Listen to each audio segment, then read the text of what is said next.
horizon. Listen, but here's what.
Walk you through what to expect for the rest of the show at the end of this particular segment.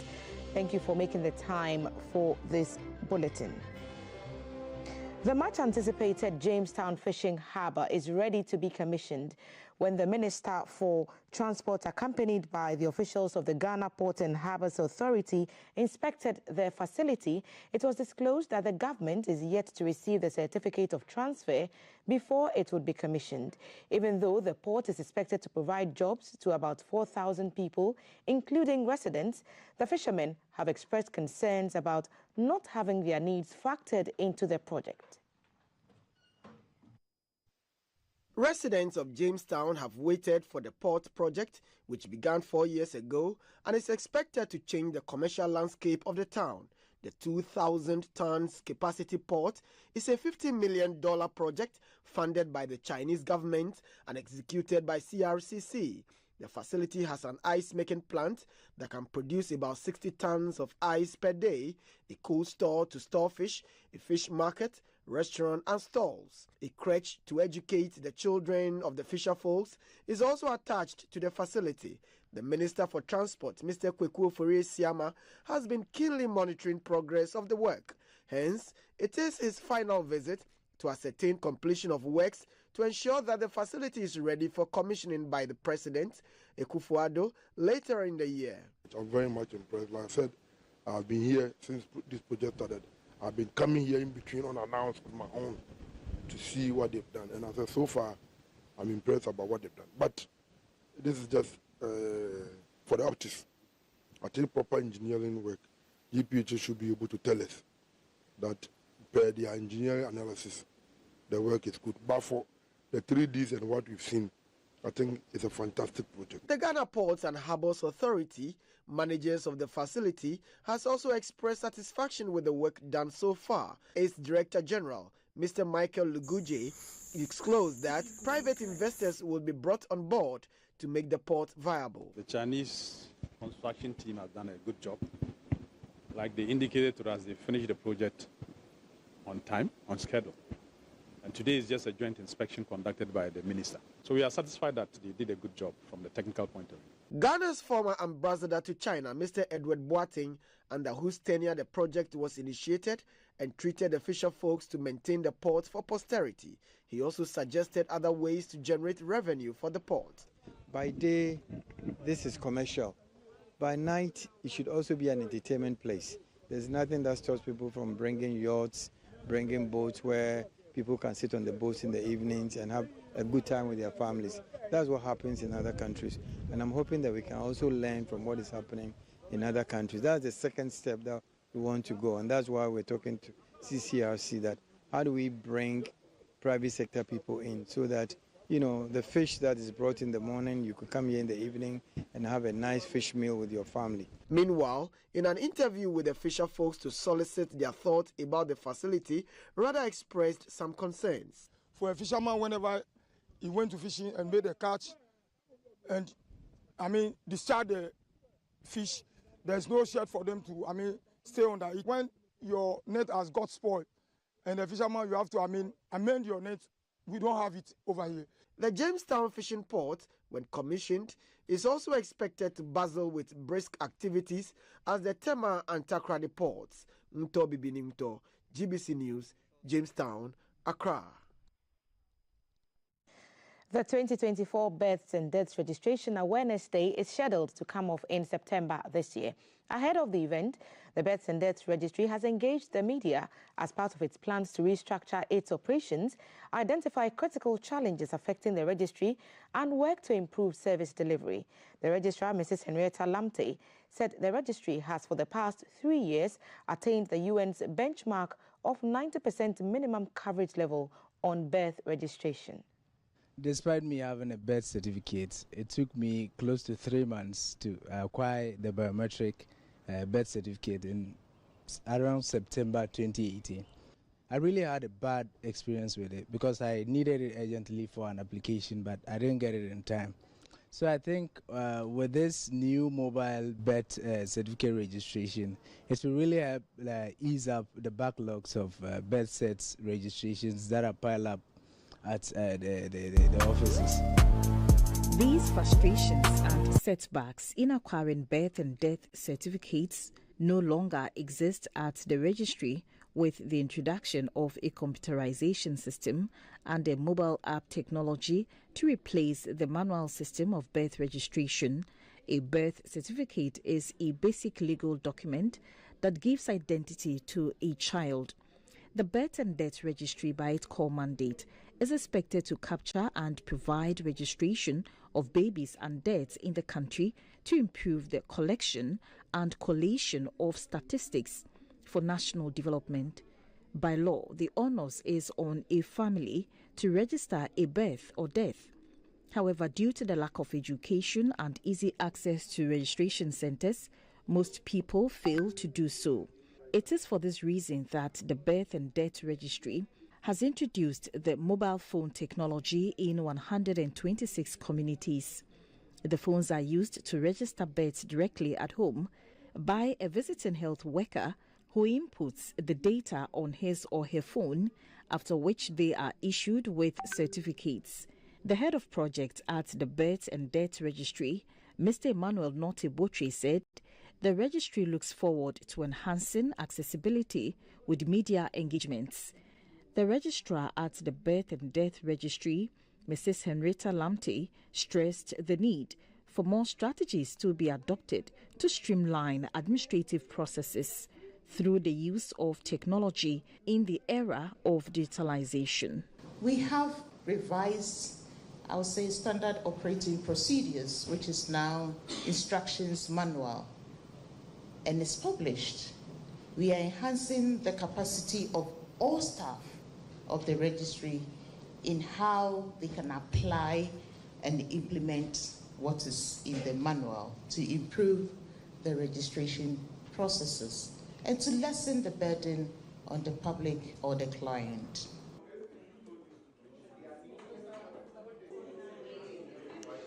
In a related development, the Birth and Death Registry says it will be compelled to enforce the Registries Act 2020, Section 33 and 34, that prohibits burial of the dead without a permit. The registry continues to face challenges with the registration of the dead before burial. It maintains that enforcing the relevant sections in the Registries Act will check the monetization of cemeteries to ensure that no dead body is buried without a death registration certificate or permit. Registering the death of a loved one is one of the first things required by law. But this is a daunting task for the Birth and Death Registry due to lack of compliance by some citizens. Most of the cemeteries are not regulated, so people bury their loved ones without death permits or certificates. Section 33 and 34 of the Registries Act 2020 is emphatic that there shall be no burial without a permit. But many of the cemeteries flout this law. For some families, it is just a matter of liaising with grave diggers at a fee to prepare a place to bury their loved ones. Here in the zoo, if you don't issue your burial permit, you can never bury. Even when you are a Muslim, you have to submit your burial permit before they can give you transport. There is also the issue of Muslims who are buried few hours after their death. The concern of medical practitioners is that most of those buried could be in a state of coma since they are buried without confirmation from experts. Logistics constraints such as personnel to pursue those who refuse to register their dead relatives and monitoring cemeteries that take in and bury the dead without death certificates, among others, tend to delay the Birth and Death Registry in enforcing the law. There is a bit more work to be done, but we also believe continuous education and sensitization will go a long way to help us also to bridge the gap. Currently, the registry is recording low interest in death registry as most families have failed to register their loved ones who die. From our own backyard, the National Media Commission has inaugurated a 9-member board to steer the affairs of the Ghana Broadcasting Corporation GBC for the next 2 years. The chairman of the National Media Commission, Mr. Yao Bwedu Ayeboafo, advised the board members to bring their professional experience to bear in the management. The board members are Mr. Samuel Kojo Ntiaba, Dr. Tano Deborah, Mr. Thomas Bruni, Mr. Peter Jakwa, Mr. Ejeye Friyenketia, and Madam Amase Wanekwe, Bishop Raymond Kuma Akwa, and Mr. Francis Datsi. The Director General of GBC, Professor Minal Hassan, retains his position as the head of GBC. The board is expected to work to address some of the challenges the state broadcaster face. The outgoing board prides itself on settling issues with payment of long service benefits to retired staff of GBC and legacy debt and electricity bills. I have no doubt that with Mr. Ntiaba in charge, you will scale even greater heights than we did. The Director General of GBC, Professor Minal Hassan, said despite its financial constraints, GBC is determined to ensure equal election coverage to all political parties. Our understanding of the constitutional provisions is that the state is to resource GBC to be able to offer the requirements by the Constitution to offer free, fair and equitable coverage. Our IGF is not enough. And let me use this occasion to once again appeal to government to resource GBC for election coverage. The chairman of the National Media Commission, Mr. Yabuidwa Eboafo, advised management and staff to be professional at all times, especially in the run-up to the 2024 general election. We have selected you because we know that you are capable and competent.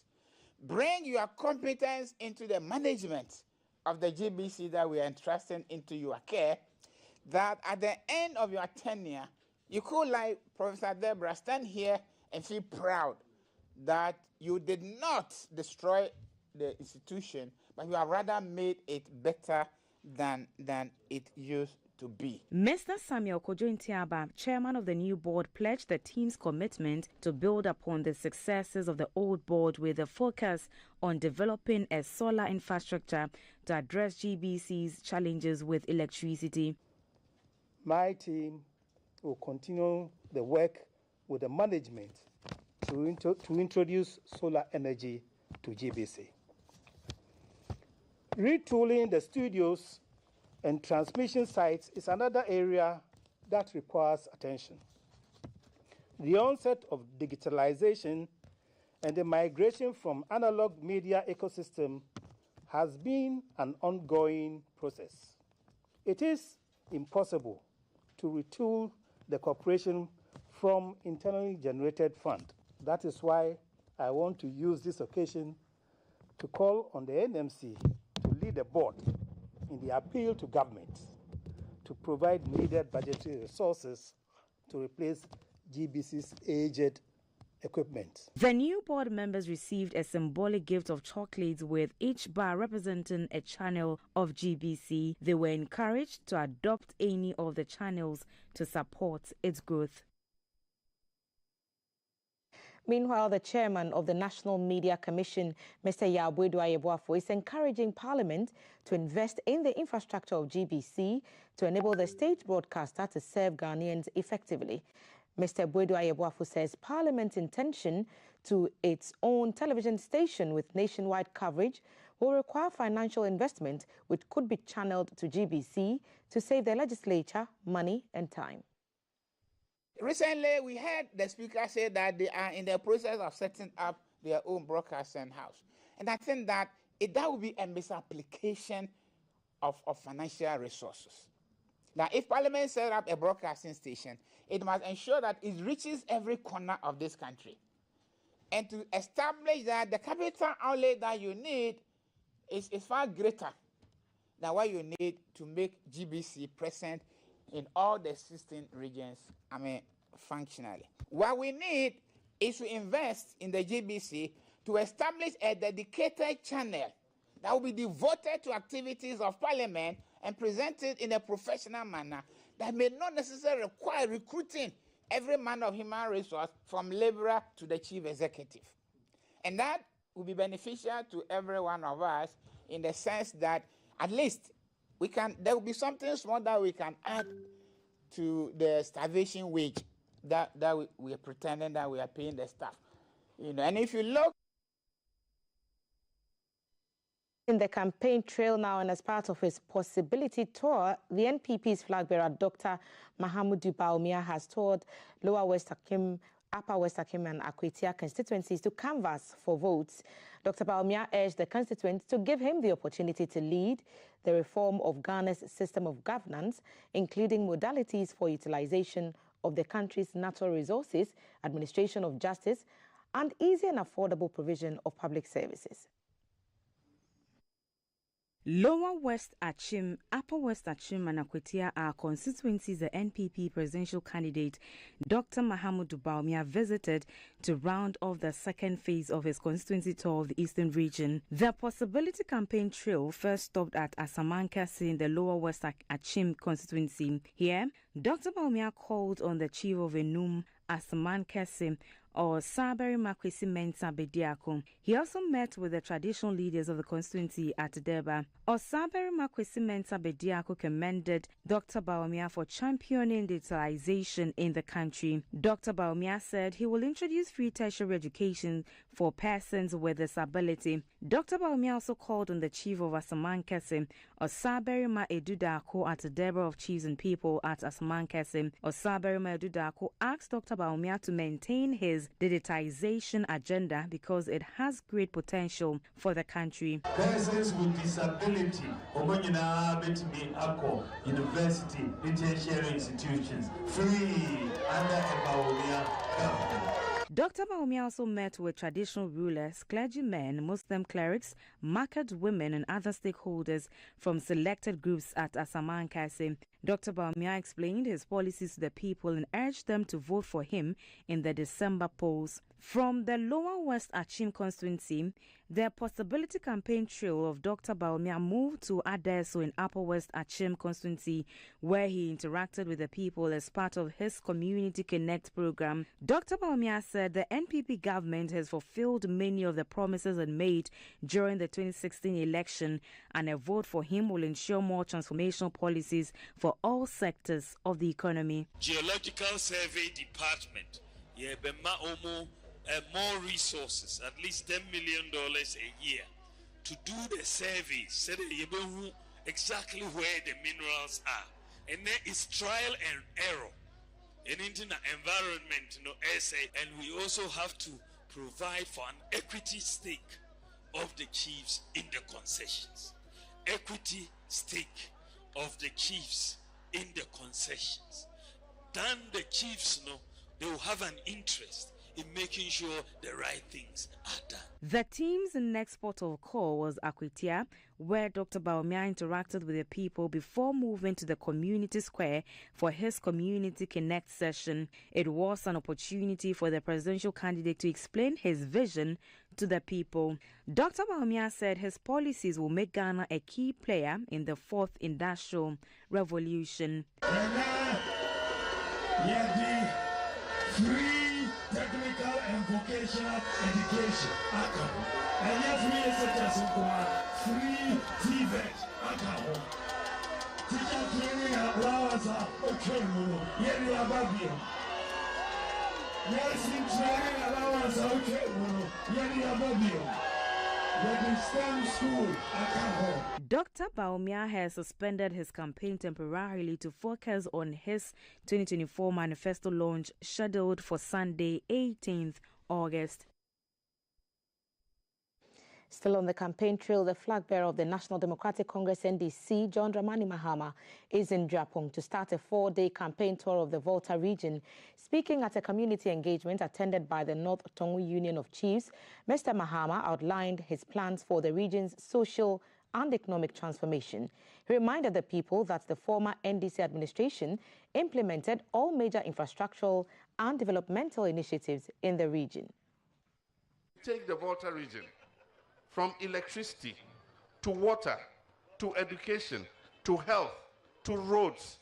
Everything that you find here in Volta region was provided in the time of NDC. And any time the MPP comes into government, development of infrastructure in the Volta region comes to a halt until NDC comes back. All the roads we started, Japong, Adidome Road, we're about 80% complete. The fact that we had even reached 80%, that road would not have been continued. Look at the road from Japong Podoi to Abutia. We had a contractor working on it. That road should have been long finished by now. As soon as we left office, the road came to a standstill. When NDC was in office, Japong Textiles, we revived it. It was working. People had work to do. Today, what has happened to Japong Textiles? Elsewhere, Mpox, the high infectious disease that used to be called monkeypox, has been declared a public health emergency in Africa by the continent's top health body. Scientists from the Africa Centers for Disease Control and Prevention, Africa CDC, say they are alarmed by the speed at which a new strand of Mpox has been spreading. Since the beginning of the year, more than 13,700 cases and 450 deaths have been recorded in the Democratic Republic of Congo. The virus, which can cause lesions across the whole body, has spread to other African countries including Burundi, the Central African Republic, Kenya, and Rwanda. Declaration of a public health emergency will help governments coordinate their response and potentially increase the flow of medical supplies and aid into affected areas. Health chiefs outside Africa will also be monitoring the situation to assess the risk of the outbreak spreading further. On July 29, the European Centre for Disease Prevention and Control said the risk from the Mpox virus was very low in Europe. Mpox spreads from animals to humans and between people through close contact with someone who is infected, including through sex, skin-to-skin contact, and talking or breathing close to another person. It can cause symptoms such as fever, muscle aches and lesions across the body. If left untreated, Mpox can be deadly. There are 3 vaccines that exist, but only people at risk or who have been in close contact with an infected person are usually able to have it. Zambia and Congo have agreed to reopen their borders after resolving a trade dispute between the countries that led to Zambia closing the border over the weekend. The Zambian party informed the Congolese party that the border will be reopened to allow the free movement of people and goods between the Democratic Republic of Congo and the Republic of Zambia. Zambia's Commerce, Trade and Industry Minister Chipoka Malanga had met with Congolese officials in Lubumbashi near the border. Zambia announced on Sunday it had closed its border with its northern neighbor after Congo imposed a ban on the import of soft drinks and beer from Zambia. That resulted in protests by Congolese truckers near the border town of Kasambalisa. Zambian business groups also criticized the ban. The Zambian Association of Manufacturers said it could set a dangerous precedent for future trade relations. Zambia's decision to shut its border threatened Congo's ability to export its minerals. Landlocked Congo has huge gold, copper and cobalt reserves in its mineral-rich east. Much of it passes through Zambia on its way to the coast for shipping. Congo is by far the world's biggest producer of cobalt, which is in high demand and used in batteries that power electric vehicles, smartphones and computers. Zambia is also a key gateway for Congo's imports. Congo's Trade Ministry said it had not received a formal complaint from Zambia before the border was closed, questioned the move. It said it hoped the talks in Lubumbashi would result in a lasting solution. The weather report comes up next.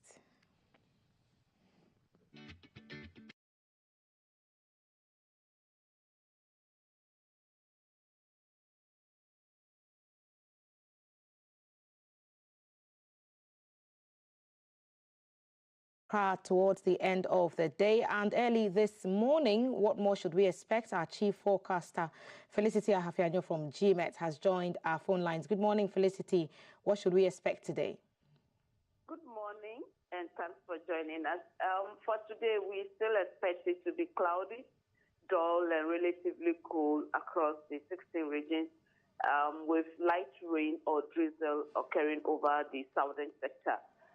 By afternoon, we expect the sun to break through briefly, but then will be mixed with cloudy situations. For the northern sector this morning, so we have some few cases of rain in the forecast for them, especially those over the extreme upper east, upper west into Burkina Faso. By afternoon, it will become partly cloudy. Then by evening, we expect another formation of rain and thunderclouds over their area. Those in western north, Bono East, and then Ahafo, part of Ashanti, we are also on our radar for today. They'll also have some light rain or drizzle by afternoon into the evening hours. For the state of the sea, will still be rough, so fisher folks need to navigate carefully. In terms of the water lake, they can do any fishing activities today, but tonight into tomorrow, mist and fog patches is anticipated, so they need to be a bit careful. Likewise, the motorists that may be using the road at dawn hours need to be extra careful because of misty and foggy conditions. We expect visibility to range between 5,000 and probably 1,000 meters. Felicity, thank you for the time spent with us this morning. Chief Forecaster at the Ghana Meteorological Agency, Felicity Ahafanyo, giving us the forecast for today.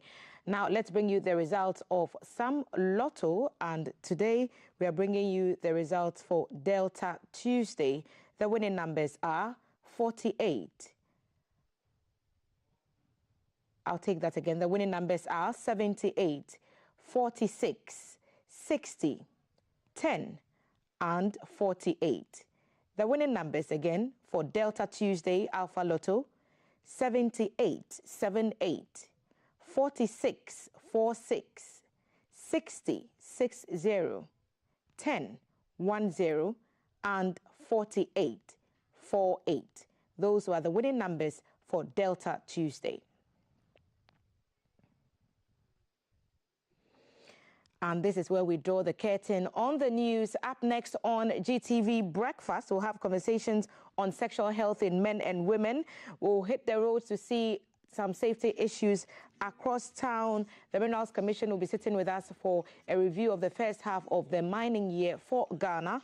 The Ghana Journalists Association, marking its 75th anniversary with a lecture, will also be at our table. You don't want to miss our BFS Travels, which is in the Volta region. All that when we return from the break.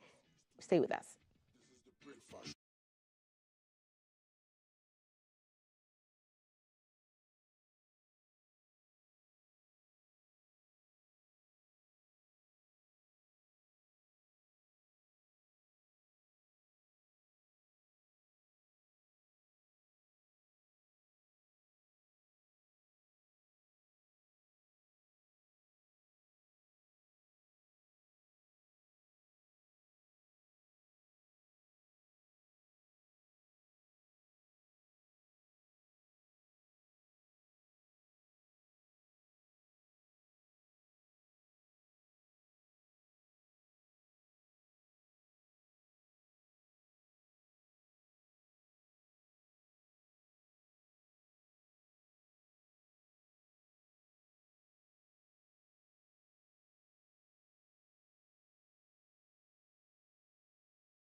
everywhere I go, everywhere I am.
Kwesi Oteng there with inspirational music, bringing our time to 6:36.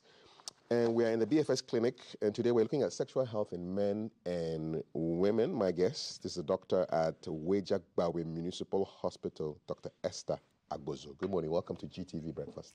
Thank you very much. Let's start from the beginning with definitions. What is sexual health, and is it different for men and women? Okay, so sexual health, the World Health Organization would tell us that health is a state of complete physical, social, and mental well-being. So when we take sexual health, we are looking at complete physical, social, and then mental well-being with regards to the reproductive system. That is, we are talking about sexual activity that is not just intimacy or pleasure, but as well as reproduction. Now, for men and women, it is not entirely different. Now, our sexual reproduction is controlled by our hormonal system. The difference is that in men, there's a specific hormone that is responsible for their sexual health, and then in women, there are specific hormones also responsible for our sexual health. So I think that would be the only difference for men and women, that there are different hormones. For men, it's testosterone. For women, we are looking at estrogen and then progesterone. Okay, let's talk about ladies first. Estrogen and progesterone. What is their connection with sexual health for women? Okay, so estrogen and progesterone control a lot of things in a woman's body. So, for instance, when it comes to sexual health, we are looking at, even before the sexual activity itself can go on, there has to be some form of stimulation. Now, these hormones are the hormones that will send some signal to the brain that, okay, a woman needs to be engaged in a sexual activity. And then the reproductive system is prepped for the activity. So all the lubrication that's going to occur, the glands in the female genital area, which would produce some lubricants even for the activity, are all from estrogen and progesterone control. And then again, because we've said that sexual health also has to do with the reproductive system, estrogen and progesterone also come in to play a very vital role when we're looking at reproduction in women, because the uterus or the endometrium, which would help with pregnancy, needs to be prepped. And this is done by these two hormones. They have to be in balance to ensure that a woman can have optimum sexual health, be able to enjoy intimacy and pleasure, and also be able to reproduce. Okay, so that's with the ladies. Now for the men, testosterone, what's the link? Yes, for men, for testosterone, testosterone is produced in the testes, okay? That's why it's called testosterone. And then we need to understand that for men... The testes are those, the balls? Yes. Okay, in the scrotum. In the scrotum. Okay. Yes. So that is where testosterone is produced. However, we need to understand that it's a cascade. It starts from the brain. So the brain produces a hormone which comes all the way down. I don't want to bore our audience with the details, but then it comes all the way down and sends signal to the testes to produce testosterone. This testosterone is what will help a man to achieve an erection, maintain the erection, be able to go on with the sexual activity, and achieve ecstasy. And then this same testosterone is what is going to help the man to be able to produce viable sperm. We are looking at both quantity and then quality of the semen that is being produced, such that they can also go through with the reproduction process. Okay, you've broken it down quite nicely. Thank you very much. You're now, let's talk about common sexual health problems, starting with women first, and then men. Okay. So since we've said that we are looking at physical, we are looking at mental, we are looking at social health, when you take physical health with regards to the sexual health in women, you would see that there are certain issues. Physical health is basically what happens in our body and can be either tested or measured. That's just physical health. So some health condition in women would predispose them to poor sexual health. Some of them are hormonal imbalances. Now, these can occur as a result of particular health conditions. For instance, in women who have what we call polycystic ovarian syndrome. Now, our ovaries are responsible for producing these hormones that I've mentioned. So for women who have polycystic ovarian syndrome, you'd realize that they would have an imbalance of these two hormones that I've already mentioned. And as a result, they would have issues with their sexual health. And then again, we can also have some chronic conditions like diabetes, we can have hypertension, we can have high cholesterol levels, all coming into play a role.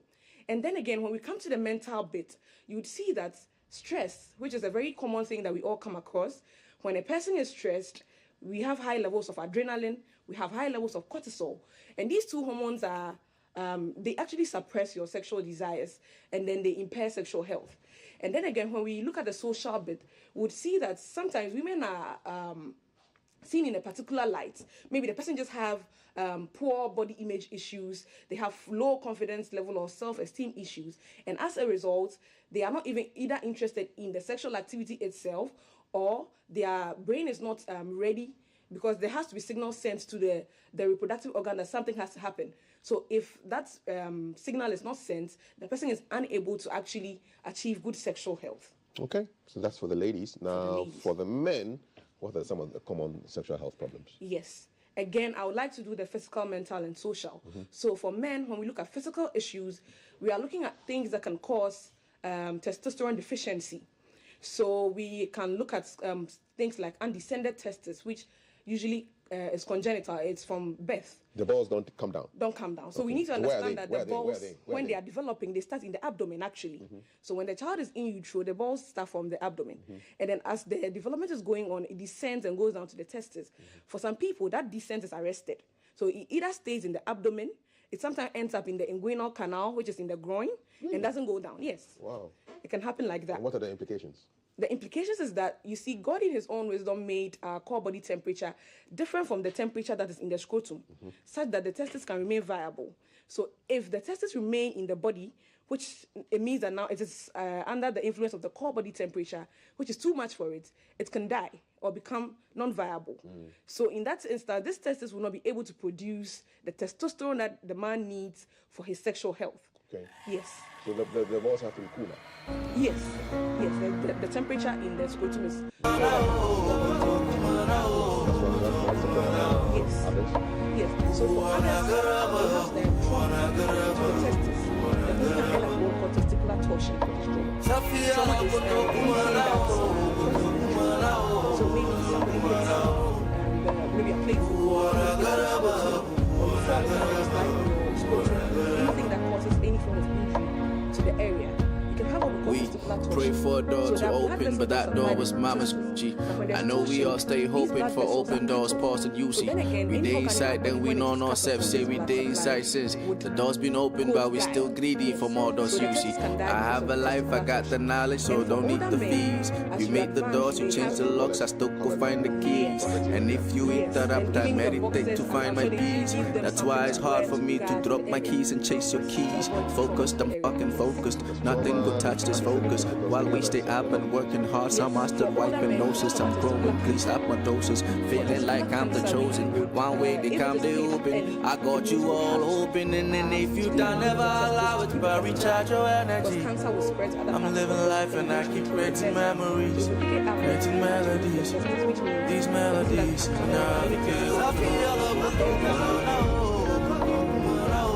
Yes, you'll be amazed. I remember I had an 87-year-old who was so choose his health. Yes, he would allow us to we want to take it out so that we can help him.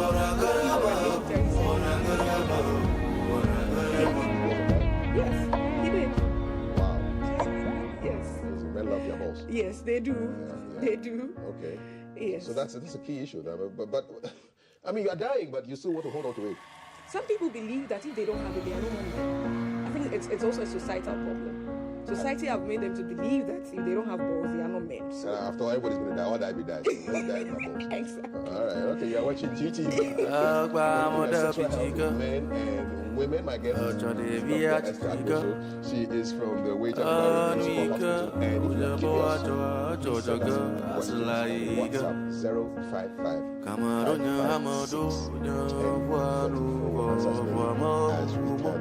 Dr. Agoso, let's talk about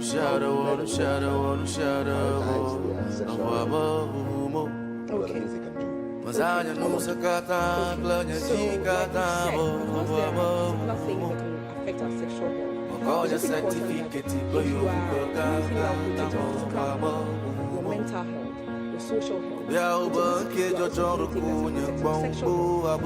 for instance, or even for both parties, if you are taking care of yourself, so that you don't end up with chronic condition, diabetes, or hypertension, or high cholesterol levels, which is taking care of yourself.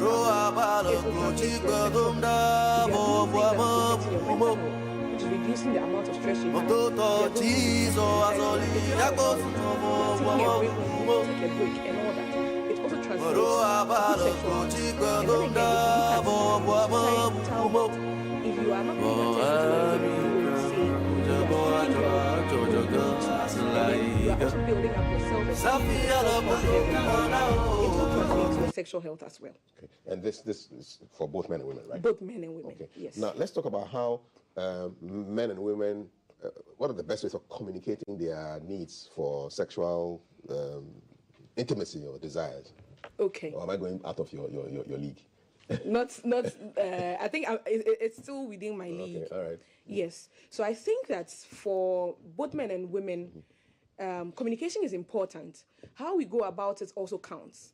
For some people, for instance, if you're a man and you have a peculiar sexual health issue, okay, it is important that your partner understands. Okay, so if you need to sit them down, explain to them as best as you can. Or if you think that you can't explain to them as best as you can, if, for instance, you have a doctor's appointment, your doctor should be able to explain better than you would. So you can carry your partner along, go and see your medical practitioner. They would explain in very simple terms to your partner so that they know that, okay, this is the issue we have at hand. There are solutions A, B, C, D. Now, the funny thing is, a lot of people usually think that sexual health issues don't have solutions. Most of them do. Most of them do. So if the person understands that, okay, we have solutions A, B, C, D. Now, sometimes these solutions may need a duration of time for you to see the effect. So your partner, again, needs to understand that, okay, I need to be patient and see the results eventually. Okay, so if we are able to do this communication effectively, I'm sure that both men and women should be able to have that conversation when it comes to their sexual health. Okay, let's talk about maintaining a healthy sex life during pregnancy and then after the baby has come out. Yes. What are the things that men and women should know? Yes. So pregnancy itself is a physiological state. When we say physiological, it means it's a natural thing that happens. It's not, in quote, a disease. However, during pregnancy, there are a lot of things that happen. A lot of hormonal imbalances. You have fluctuations. Sometimes there'll be a rise. Sometimes there'll be a decrease. Now, these hormonal fluctuations can actually cause either increased or decreased libido, increased or decreased lubrication in the area, and all that. So it's important for both men and women to understand that during the pregnancy stage, it's not every day that the woman will be in the mood. And then again, there are a few times that even if she's in the mood, because of the hormonal fluctuations that are happening, she may not have the adequate lubrication that she needs. That is why there are usually adjuncts to these things. So for instance, she's in the mood, but then she doesn't have the lubrication that she needs. All you need to do is grab a lubricant and then you are still good to go. And then again, you also need to understand during pregnancy, because of the fetal development, the sexual positions that you may be able to practice when she's not pregnant, you may not be able to practice all of them. So you need to have that at the back of your mind, both for the safety of the mother and then the safety of the baby as well. You can harm the baby through sex? You see, if the mother is positioned in such a way that the baby is getting all its blood supply from the mother. So any position which is unassuming for the baby such that blood supply can be cut off can be harmful to the baby.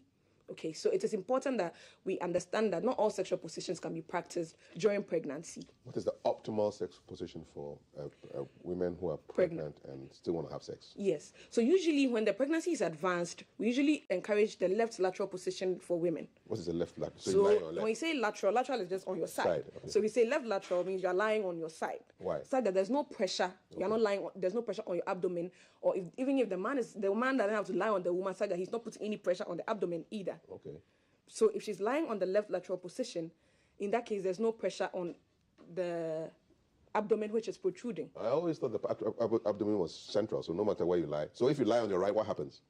You can still lie on your right, but then we usually choose the left because of sometimes the positioning of our heart, which is on the left side of our body. Okay, so the left side is best. Yes. Okay. How about men, though? I mean, sometimes men just don't want to do it. Yes, it's true. If you don't want to do it, like again, well, they don't have the desire. They don't have the desire. Yeah. And they not having that desire could be a lot of things. Because men are naturally wired to be good to go. Good to go, yes. So if a man is not good to go, it means there's an issue. It could either be a health problem, or maybe he's just stressed, or maybe there's relationship issues, and so he doesn't have the desire. So there's usually a problem if a man is not good to go. You need to investigate to find out what is happening. Okay. Investigate to find out what is happening. Let's talk about consent and healthy sexual relationships. Very important. Very important. So it's important for us to understand that when it comes to sexual health, anytime that you are engaged in any sexual activity, there has to be consent. Now, this consent, the person should be able to give consent. Because there are instances where even for us in the hospital, when you come, and we want you to give consent for a particular procedure, and we assess you, and we think that neurologically you are not able to give consent, somebody else has to make that decision for you. So if the person is giving consent under the influence of anything, you want to be careful. Because they have to be able to give consent when their brain is functioning well, they are in their optimum state, and then they won't recover later and say that, I actually didn't want to do this, but then you made me do it. Okay, because at the end of the day, we need to understand that in as much as you want to have pleasure, there is also the legal bit. You could get into trouble just for a few minutes of pleasure. So we need to always have it at the back of our minds that consent is very, very, very key. And not everybody can give consent, of course. Minors can't give you consent. And then people who are under the influence of any substances cannot give you consent as well. So you need to be careful when it comes to sexual activity and then gaining consent from the person before you go ahead and do anything. Is consent a one-way street? It is not a one-way street. So men can also say that. Yes, a man can also say, I don't want to do it. And then if she forces him? It is rape. Okay. Yes, men can be raped. Usually we think, when we talk about rape, we think that it's just a one-way street, it's just women. But men can actually be raped. If a man refuses to have sexual intercourse and he is forced to do it, that is equal to rape. How can one get an erection under pressure? That is the thing. You see, men, erections happen from what they see, what they hear, what sensations they get on their body, and all that. So even if he doesn't want to do it, he's just wired like that. The penis has its own brain? Yes. Okay. Unfortunately for men, that is how it is. Is it unfortunate? You're not a man, no? Okay. Dr. Gozo. Okay, I'm not a man, so I can't say if it's fortunate or unfortunate. Yes. So even if he doesn't want to do it, maybe in his mind, he thinks he doesn't want to do it. Yeah. The penis is, has its own brain, like you said. And so once there is any form of touch, anything that the woman says that is enticing, he's going to get an erection. And that's how come some men will say that, oh, it was what she was wearing that caused me to do it. Exactly. Which is no excuse, right? Which is no excuse. Okay. Yes. All right. More questions on my, I think I got one that's just jumped in here right now. Is there any such thing as a sex addiction? There is. There is. We call it nymphomania. So nymphomania is just like any other addiction that anybody has. The person always has a desire to have sex. Now, nymphomania is such that for some people, it's usually from issues that have happened either when they were younger. So for some people who have been sexually traumatized, if you are not careful and they don't get any help as they are growing up, a good number of them can end up using sex as a coping mechanism. So some people just think that sex is a coping mechanism. So whenever they are stressed, their go-to is sex. Some people too just can't help it. And then again, there are people who have peculiar mental health disorders. Some people, like those who have bipolar disorder, they have what we call a hypersexual behavior. So they're always in the mood to have sex. They're always in the mood to have sex. And it's both men and women? Yes, both men and women. And it's such that their other senses are so impaired that they usually don't even care who they're having sex with. They just want to have sex. Which is dangerous. Which is dangerous, yes. Because their brain they can't help it. That's unfortunate. So for such people, they always need to get some form of psychological help to help them come out of it. Is help available in Ghana? There is so much help available. Okay. So much help available. I myself, I do a lot of mental health advocacy. So anything that comes to mental health, I say that there's so much help available. All you need to do is be open to receive the help. Okay. When it comes to mental health in Ghana, most of us are usually shying away from getting help. Right. But once you put yourself out there, there is so much help available than you think. This is a question from an unknown or unnamed viewer. Please, can sex positions affect our sexual health? So then again, the important thing is that when you are practicing any sex position, you should be making sure that it is not causing any harm to you, both male and female. I'm saying this because I've had a patient come in with a penile fracture, where the penis actually broke. It broke where? It can break. The penis can break. An erect penis can break because it has muscles. So those muscles can sort of rupture. In one place? Yes, it can break. So it was bent? Yeah, it was bent. You saw it? Yes. And we had to go and repair it surgically. Was the erection still on? Because, I mean... No. Once the fracture happens, the erection goes away. Straight away, yes. The erection goes away. And then the person comes in so much pain, and we have to repair it surgically. That's the only way forward. Were you able to fix it? Yeah, we're able to fix it. And he testified that it works? Yes. About 3 to 6 weeks later, it was working. You came in happy? Yes. Okay. All right. Yes. So you have to be careful with the sexual positions that you practice. Because when you are practicing these sexual positions, this man, for instance, I'm talking about, when we inquired from him, the position that they were practicing was what led to the penile fracture. What were they doing? Okay. So for positions where there's... for instance, what we would call the cowgirl position. Woman on top. Yes. Facing him. Yes. And riding like a horse. Yes. So if the woman is going that way, and then maybe you miss the hole, and then the penis ends up hitting the pelvic bone. It's painful. It is erect, so it is, yes, that is going to, and now there's pressure applied, then it can cause the penis to break. My That can thighs happen. are even trembling. It sounds painful, man. Very painful. Yeah, I'm Very glad you fixed him, though. Yes. I'm glad you fixed him. Yes. Another person says, I notice that when I ejaculate frequently, sometimes I feel pain or discomfort in my testicles. What's going on? He's feeling the pain because he's ejaculating frequently. Yeah, he says, no, when he ejaculates frequently, sometimes he feels pain. That's a good question. Is it every time he ejaculates or because he ejaculates frequently? Yeah. Yes. So maybe he needs to clarify the question. He's going to pace himself and see if that helps alleviate the issue. So he's prescribing a solution for himself. Oh, sometimes if that is happening, any issues you have with your reproductive system for men, I think you should see your urologist. Okay. Now they would be able to assess you. They'll ask you more questions about the situation. Okay. This question, for instance, he just told us a bit of maybe what the problem actually is. Yes, we need to see him, take a detailed history, examine him, and then say that, okay, this is what is actually wrong with you. Can hernia repair cause azoospermia, oligospermia in men? Okay. What is azoospermia? So azoospermia is when there is lack of production of sperm. So it's not there? Yes. Okay. And then oligospermia is there is production, but it is little. Okay. So for azoospermia, for hernia repair, what happens is that depending on the location of the hernia, if it's an inguinal hernia, we are tampering with the inguinal canal. Like I mentioned earlier with the torsion, there are blood vessels that are supplying the testes which go through the inguinal canal. Happen. However, in my years of practice, I'm here to see that happen because the surgeons are usually very careful because they know the essence of those vessels. Okay. So during a hernia repair, they are very careful to do that. But then again, in medicine, we never say never. Okay. Even as much as they can be very careful, but it can still happen. All right. Yeah. So, Someone who will always be in the mood to have sex, but it won't last long. What is the problem? yes. The mood disappears very quickly. Yes. So then again, it comes back to all the other issues that we've talked about, from the physical to the mental to the social bit. Because for some people, for instance, for men who have, say, premature ejaculation, you can actually see that sometimes it is just issues with testosterone. Sometimes it is just performance anxiety. Somebody is already scared to even go into the act. Once you are scared, your body is in a fight or flight mode. Now you're having a lot of adrenaline and cortisol. These two hormones are going to make the desire go away. Okay. So depending on your state before the activity, it will influence whether the activity goes on or if it's going to be short. Okay. Before we go, physical and emotional benefits of orgasms for men and women.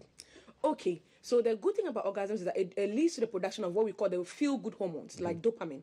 So these hormones help you to relax. They keep you in a very happy mood. You see people and you think that, oh, they are glowing. Maybe all they did was they just had sex last night. That's all, and they look very happy. They are relaxed. They go about their day like nothing is wrong, just because they had a good sex the previous night. Okay, yes, that's all.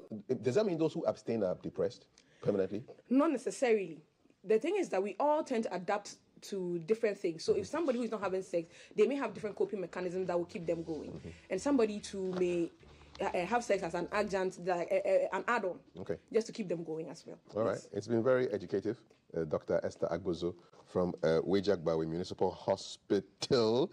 Thank you so much. Just 30 seconds. What do you want to say on sexual health? Okay, so I think that sexual health is very important for all of us.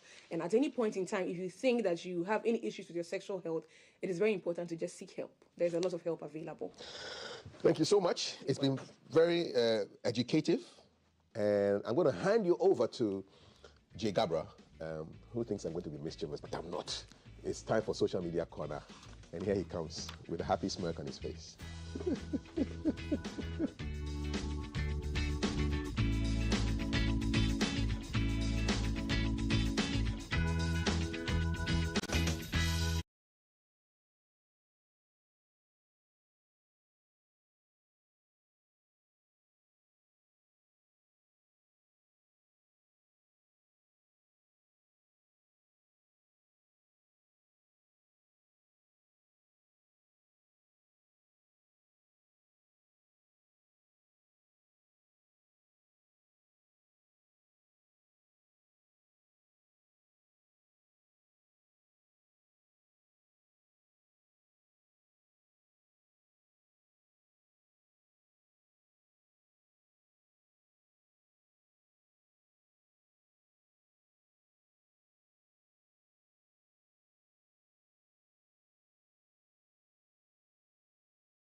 Watching hashtag GTV Breakfast. It's time now for the social media corner with yours truly, Jay Gabra. Very enlightening conversation that went on just before I came in. So very, very enlightening. So thank you for that.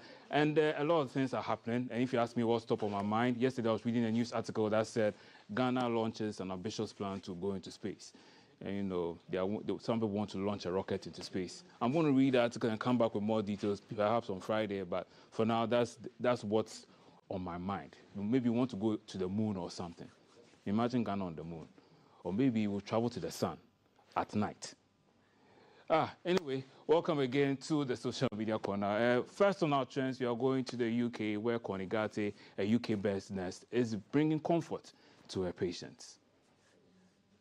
Breakfasts aren't always something patients remember as particularly joyous, but for those on the wards at the Royal London, that's exactly what they are.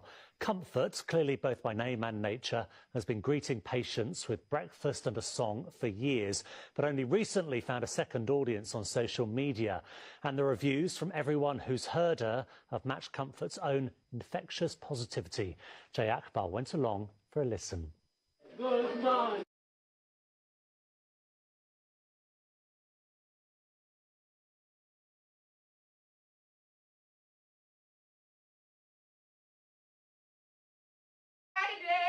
And has been doing for 7 years. No one wants to lie on a bed. So when it happens like that, they need our support, our encouragement. So they say laughter is the best medicine. Would you say singing is the best medicine? Singing as well. And laughter is also medicine. They've had their prescriptions filled. From the right down, she's coming. So you know it's breakfast time, you know. Huh? Are you happy about the breakfast or the singing, or both? Both. Oh, she weren't here, it'd be boring. Yeah? Yeah, simple as that. She makes me smile every morning. Comfort's breakfast sing-alongs have made her a bit of a social media sensation. It looks infectious. Morning, good morning, good morning. Because it is. It really is. And I'm told it's always like this. When she's on, yeah, I hear her singing and I think, oh, I wish I knew what she was singing. I'll join in with that, but I don't know. I think it's bananas, toast and water. Oh, nice. I thought it'd be something stronger than water. For legal reasons, that is water. You'd be forgiven for thinking otherwise. I feel like I've had several shots of espresso.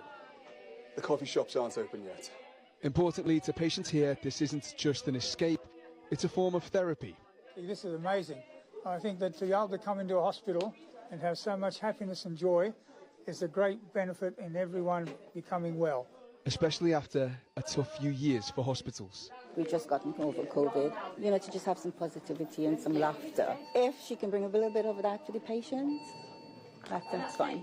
I mean, if that's the case, she's going to cure everyone here. Well, if it was that easy. She's going to try, and if you're wondering what gets Comfort out of bed every morning... My name is Comfort. So I always ask myself, why my parents gave me that name? It means I have a purpose. It has a purpose. So if I'm Comfort, I need to comfort the patient as well. On her watch, nobody here goes empty. On bananas, toast, joy, or comfort. See Connie there bringing comfort to her patients. A very enlightening story over there. I just want to tell the floor manager on the studio floor today that next time when I come to do the show, come singing and dancing with some breakfast. It's a breakfast show after all. They are looking at me weird. Anyway, so moving on. Some alternative use instead of using plastic. One Ghanaian lady suggested me use leaves, and I'm sure most of you are familiar with leaves, but I'm not sure you're familiar with this.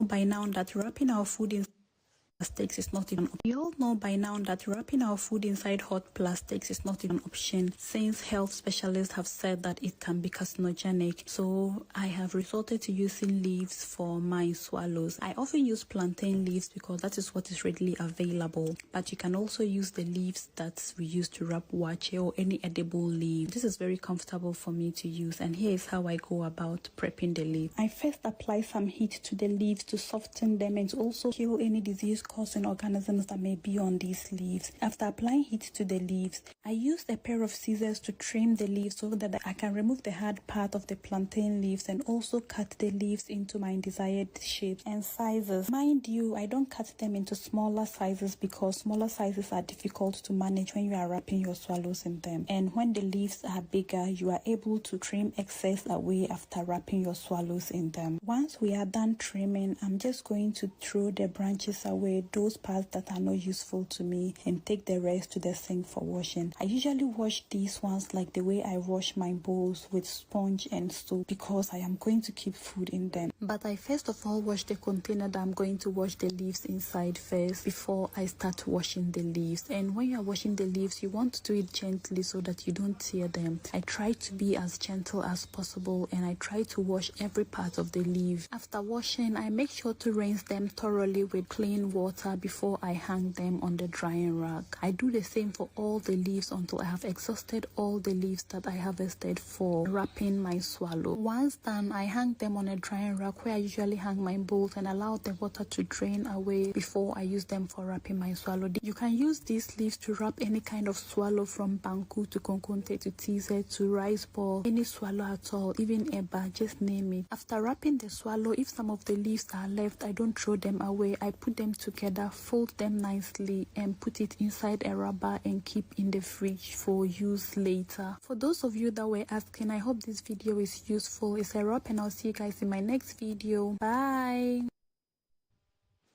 What do you think? Leaves instead of plastic. I think it's a way to go. Let's explore that option. I know some people enjoy gobe when it comes to the leaves, especially when they stir the gari and that and everything, but the banku, kokonte, a lot fits into the leaves. This next story. You know, I mentioned the moon earlier when I began the show, and I just wanted to let you know that, you know, AI is transforming the whole world, and everybody wants to move into IT and stuff like that. And I just want to let you know that Ghana is ready. Look at us. Look, just look at us. Yes. Hey, Ekwa, man, send fast on me. Ekwa, fat form. Hey, Ekwa, Pejan Sabon Kun. Hey, Ekwa, fat form. Ekwa, she could not me. Hey, Ekwa, go this way.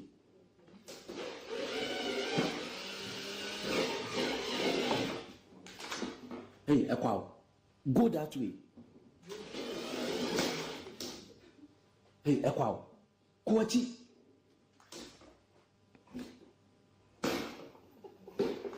Hey, Ekwa, Belwani.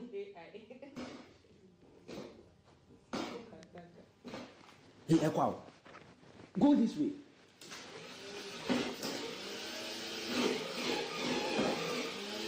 Hey, Ekwa, go that way. Ekwa, Peter Sakoso. Ekwa, cut it.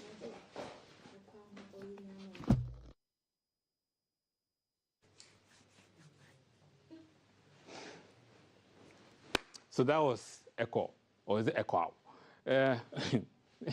So we're moving on to the very next trend. One battle, I don't know, iPhone users and Samsung users all over social media claiming which phone is the best, and then me too, I'll come in and say, oh, it's a Xiaomi and all that.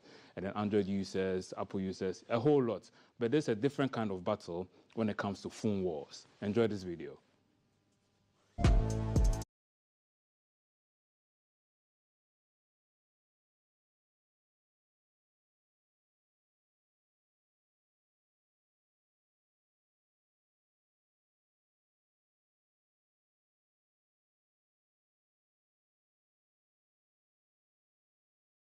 Fried rice and turkey. Okay.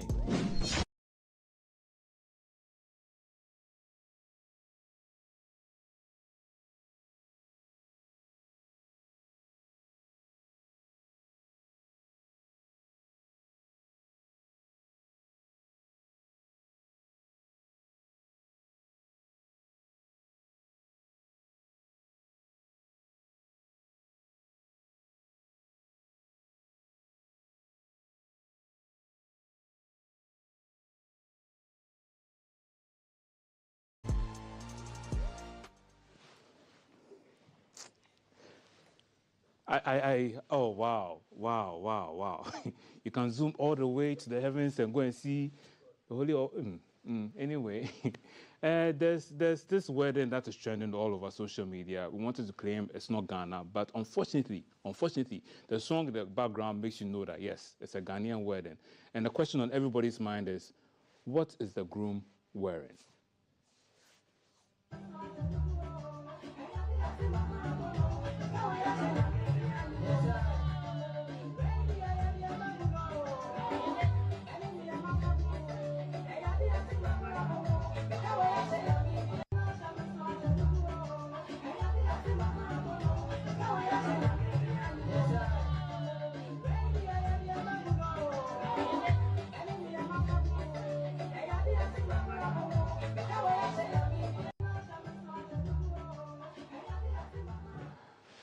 So is he a nurse? Is he a pilot?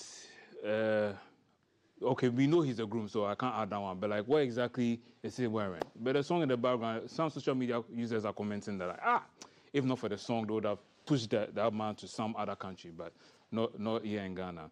And you know, there are a number of reasons why women live longer than men. I don't know if a woman will go and learn how to drive a car and do it in this manner.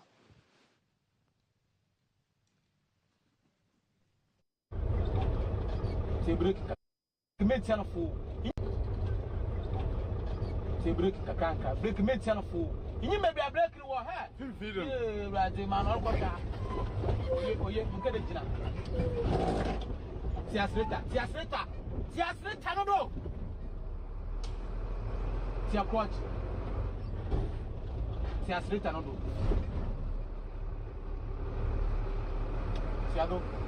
Tia crotch. The other side. Tia crotch. Day. Today. Tia crotch, then you not tiasreta.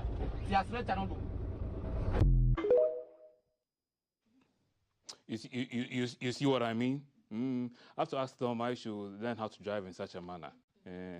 Maybe I'll be the person videoing her or something. But I know it's a hard no for her. And for all the ladies, men are just different. We're almost out of time, so I think now it's a good time for me to let you update your playlist. A lot of new music coming out from Ghanaian artists. You know, they are doing the most. I know a lot of people have released music over the weekend and still releasing, including Shatta Wale, the Stonebwoy as well, the Sinner. So, but for now, enjoy a little bit of music stylings from Medical with a new one, Still Searching.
Medical, they are not needing medical attention, saying he's single and not searching. And moving on to Walasi, who has come out with Safia. It's a song that deals with mental health. And, you know, from our conversation earlier this morning, you know, mental health is very, very important. Enjoy Safia.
All right. So very emotional music over there. A lot of people feel, okay, not a lot of people. Some people feel Walasi shouldn't even be in Ghana. It's like he should just be international and all. And we are still praying for that. It's going to happen, because the kind of music it does, the creativity involved and everything, its artworks and all. Charlie Walasi is the man. This is all time will allow us for. So for now, thank you for joining me on SMC. We go now to Studio 5 for sports. Comfort. With my breakfast.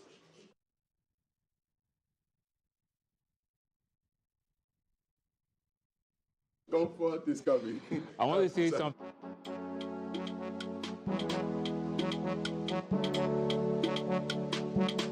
I'm single and I'm searching. Make nobody be my baby. Right now I did my corner. No I'm not looking for my lover.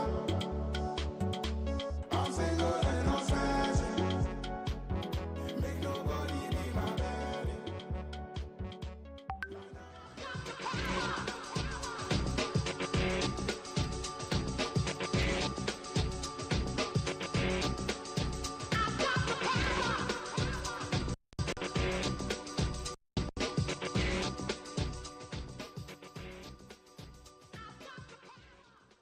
Good morning once again. It's now time for the sports update on GTV and GTV Breakfast Show. My name is Akosia Eji.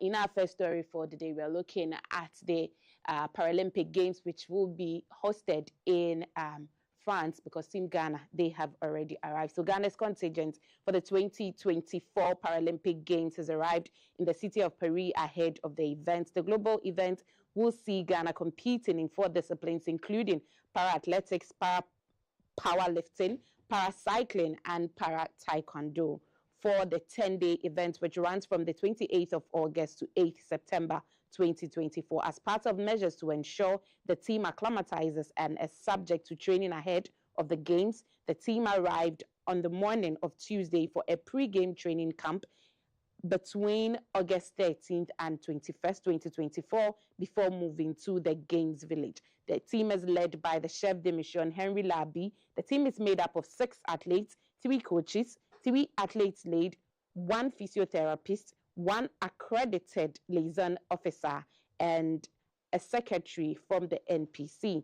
A team of 4 from paracycling will join the Ghana Paralympic team before 26th August 2024, since they had PC. A team of 4 from paracycling will join the Ghana Paralympic team before 26th August 2024, since they had planned to go for their training camp in UK and later changed to Abuja. Following the uninspiring performance in the Olympic team, Ghana will be hoping to redeem the country's image with a medal haul when the competition gets underway. Here is a report from our reporter who is in Paris, Michael Oakley. Well, it is that time again. The Olympics is over, but now we are shifting our focus to the 2024 Paralympics that will also be staged here in Paris. And yesterday, Team Ghana arrived in Paris to commence pre-game training ahead of the games that is scheduled to take place from 28th of this month to 8th of next month. 28th August to 8th September 2024. So it will interest you to know that Team Ghana arrived with a contingent of 16 made up of chef de mission, 1 secretary from the secretary of NPC, accreditation officer, the physio, and also 3 athletes. These 3 athletes, there was also another 3 athletes who were going to serve as training partners. So that is it. And also, Ghana qualified for 4 events in the games, and these events are the para-athletics, para-taekwondo, para-cycling, and also para-power lifting. So these are the 4 events that Ghana is expected to participate in the competition that is expected to take place later this month. And talking about the paracycling, the 2 athletes that will be competing for Ghana, they are yet to arrive, and we understand that they had a special pre-camping arrangement that they are supposed to have in the UK before they join the team here in Paris. And from all indications, according to arrangement, they are going to prepare from now to 21st of August before they move to the Games Village to commence the actual competition. It has also been arranged in the sense that the moment an athlete finishes his or her event, he is not supposed to be at the games, and then he will be back to Accra. And so this is what the arrangement has this is the arrangement that has been put in place for the Paralympians. And like I said earlier, the team arrived in their beautiful colors as usual. The red, gold, green, dominated by the color yellow. And so when the moment you see them, you expect that they are going to they are Ghanaians going to compete. So these are the latest. This is the latest on Team Ghana ahead of the Paralympics. And like I said, like we've always been doing, Trust GBC, we are here and we will try as much as possible to give you every information, every news regarding the Paralympics, regarding Team Ghana and how Team Ghana will fare. If you speak to some of the athletes, all that they are telling you is that off camera, off record, all that they are telling you is that the burden on them to redeem Ghana's image after the Olympics, uninspiring performance and then the Olympics is huge, and they've already embraced themselves up for it. And so they are going all out to ensure that at least they put smiles on the faces of Ghanaians by way of winning medals to raise the flag of Ghana extremely high. So this is what is currently happening here in France, in Paris. My name is Michael Okule. So that's a report by our reporter who is currently in Paris ahead of the Paralympic Games. So Michael Okule giving us all the updates so far as the Paralympic Games and Team Ghana is concerned. Now to the CAF Women's Champions League qualifiers, and the Vice President of Ghana, Dr. Mahmoud Bawumia, has provided financial support to Hazakis ladies ahead of their upcoming CAF Champions League qualifiers campaign. Vice President Bawumia made a cash donation of $10,000 to the team to aid them in the participation in the tournament before their departure to Bouake. The donation was presented to the team on Wednesday by the Vice President's Head of Communications, Tamimu Issa, who also delivered a special message of encouragement from Dr. Bawumia to the team. The Vice President has been a strong supporter of female football. As you recall, a few years ago when Hazakis qualified for the first ever CAF Champions League Zonal Championship in Ivory Coast, the team launched a public appeal for support to enable them participate in the competition. His Excellency, Dr. Mahmoud Bawumia, saw the public appeal and responded positively and supported them with some money that cushioned them to support in that competition.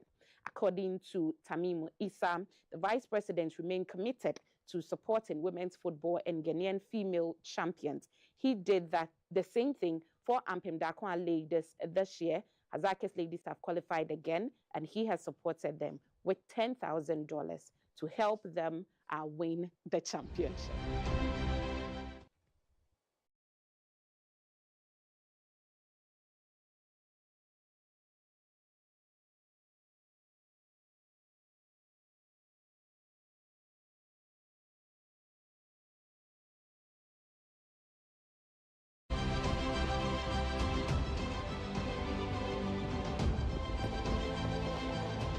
Well, we still stay with Hazakis ladies, as after drawing blank with Omnisports in Match Day 1, Hazakis ladies are built to slug it out with Nigerian champions Edo Queens in Match Day 4 of the ongoing CAF Women's Champions League qualifiers.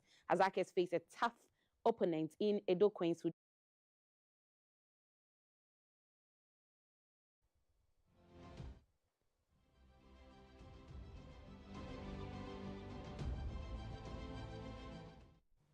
in some other stories, the president of the Ghana Football Association, Ket Okereko, has visited FC Samatex and congratulated them officially for winning the 2023-2024 Ghana Premier League title. The Timber Giants lifted the league title for the first time in their history. They They sealed the deal in a 1-0 defeat against BBN Gold Stars. The team have selected the Accra Sports Stadium as a venue for their upcoming Champions League campaign, which starts with an away fixture against Cameroon's Victoria United on 18th August, followed by a home fixture on the 25th of August 2024. Ahead of these matches, the GFA president visited the team to encourage them ahead of their game.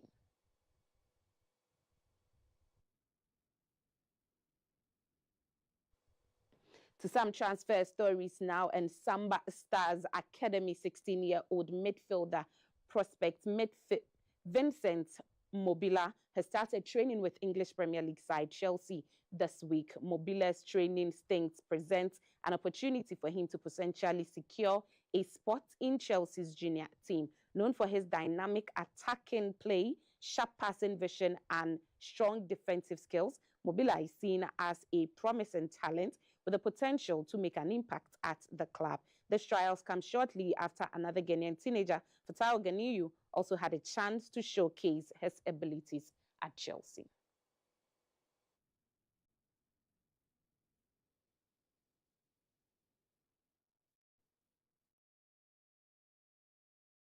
And I gave a rapturous welcome to Leslie Tobago and their Olympic team as the sprinter returned home with the Southern African country's first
And so that's it for the update on GTV and GTV Sports Plus. As I said earlier on, Gloria and Dr. Pambo will be sitting down pretty soon to continue their sports medicine conversation they started last week. My name is Akusia.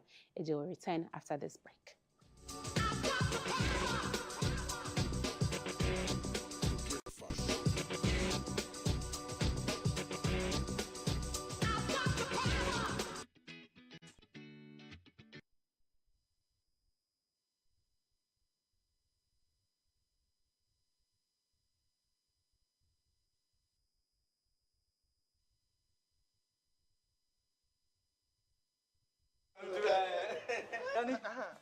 Missy Menanum, a group pass up, every bravo, Tibedo Imlenu. As for me, I take very good care of my grandkids. Ye dear grow, na ye sa. A room maybe crana, me bano timide, or maybe gumi so weekend. Hey, Mumle,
around Mlichagono, just near Mudo, you're looking, you're within the constituency of Odododio. And then we have Ngleshin, we have Kinka, Kole Wonko or Kolwoko, commonly referred to. And then we have Kole Dudo, where you have Agbugbuloshi. You have Amamumu, that's where you have Timber Market. And then you have the Great Mudo, where we have the Greater Accra Waste Treatment Plant built somewhere in 2016. Let's go back to our main divide, where I bring you details of the constituency as well as their voting behavior. We're looking at demography, who is there, how old are they, and then what's the balance between men and women. We're also looking at housing. Is it okay? How affordable is housing within the constituency? We're looking at employment. How easy is it to get a job within the constituency? We also come to education.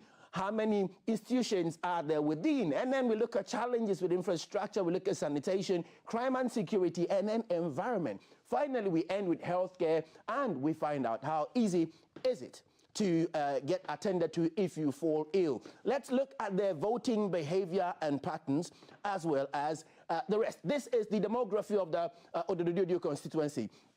Total population is 88,633. Of that, we have 48,000 being women, making 54.4% of the total population. And then you have 40,423, making 45.6%. So averagely, you have more women in the constituency than you have men in the constituency. Non-household or household populations, you find that is slightly lower than the actual population. Why is it so? It is so because there are some who are not resident within the constituency. They come in and go. These are not counted as part of the total population. They are only a household population.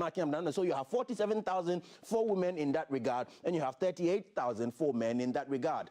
If we're moving on, the next one we're going to be looking at is demography, and we just went through that, so let's come to housing. With housing, you're looking at a private accommodation. There aren't any public homes or affordable housing facilities anywhere around the Odododio constituency. And so if you're within, you're either staying with your parents if you're a young person, or you're paying as much as 1,800 in order to get a decent self-contained single-room apartment within the constituency.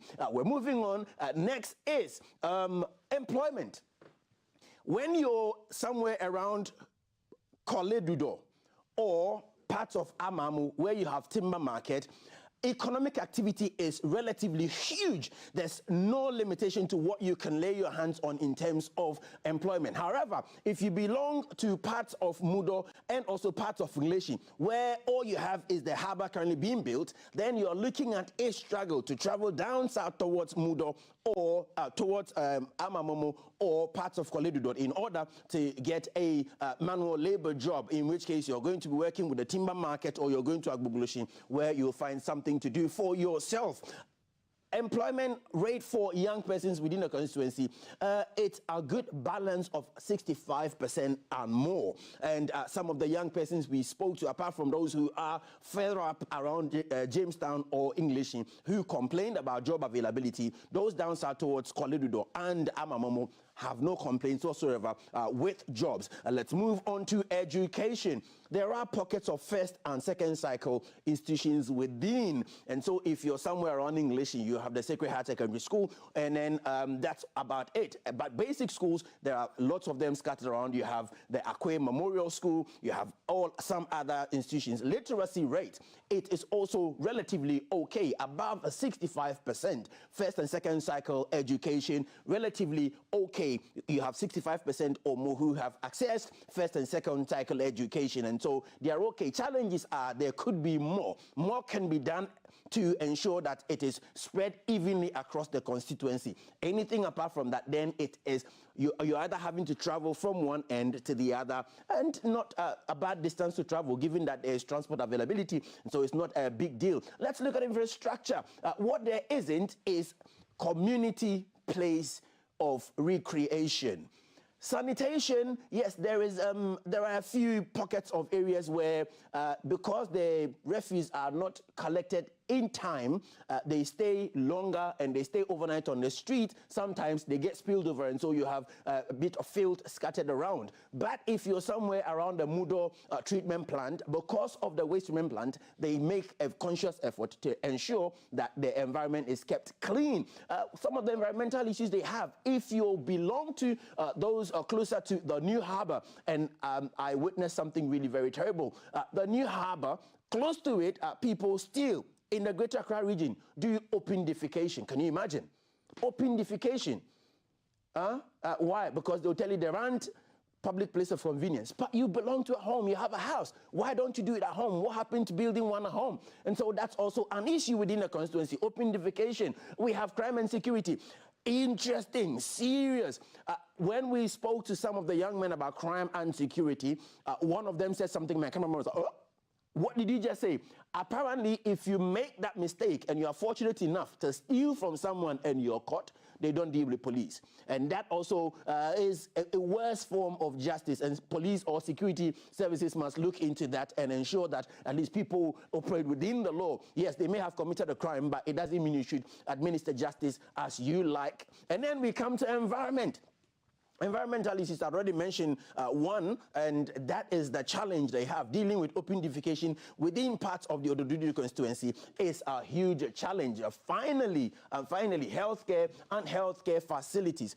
There are quite a good number of healthcare facilities within the constituency, but some are private, some are not. And the only complaint is, well, they accept the NHIS card to access healthcare, but it only gives you paracetamol and some other basic, medications. Apart from those, you may have to pay. And so some of them choose even not to use the NHIS card and go access their healthcare for themselves. Now let's look at their voting behavior and patterns in the way they have voted since let's say 1996. That's how far we're going. Ododudu has been consistent in their voting green. The only time the NPP had a chance in securing a lead vote within the Ododudu constituency is in 2000, and that's what you can see here. In 2000, they gave the NPP 50% of the votes cast and 46% to the NDC. Besides that, or apart from that, 1996 all the way to 2020, the Ododudu constituency has stayed faithful with the NDC. In 2020, they gave the NDC 55.4% of total votes cast and 44.0% to the NPP. They have remained faithful. The only time they voted the NPP is in 2000. Now let's look at in 2020 the vote divide. Okay, so this is it. As you can see, you have in 1996, they voted Chairman Rawlings, and then in 2000, they went with President J.A. Kufuor. Apart from these difference, they've stayed 2004, John Evans Tamils, 2008, John Evans Tamils, 2012, John Mahama, 2016, John Mahama. And in 2020, even though he did not win the national votes cast, Ododudu stayed with the NDC and voted massively for John Dramani Mahama, 53.2% of the votes cast, as opposed to 44.7% to Nana Addo Dankwa Akufo-Addo. Now let's go finally to the parliamentary behavior in the way they have voted for parliament. In the constituency, historically, in 1996, they gave 46.2% to the NPP and 49.7% to the NDC. And they have been consistent, maintained the NDC from 2004, even though in 2000 they went with the NPP. In 2004, they went with the NDC, stayed in 2008, stayed in 2012, stayed in 2016, and in 2020, they maintained Edwin Lante Van der Poel as their member of parliament. He's been, but in 2024, Edwin Lante Van der Poel is stepping to the side. Whether they would remain with the NDC or change their hand in this case, in which case they are bringing a different face, that remains to be seen. We entered the constituency, spoke to people, and this is what they had to tell us. Let's look at some of the issues they raised. Interesting. Somebody told me the last time they saw a tap flow in Ododudu is 8 years ago. And so a child who is 7 years ago doesn't know what it looked like for water to flow through the taps. Ododudu speaks to keep an eye.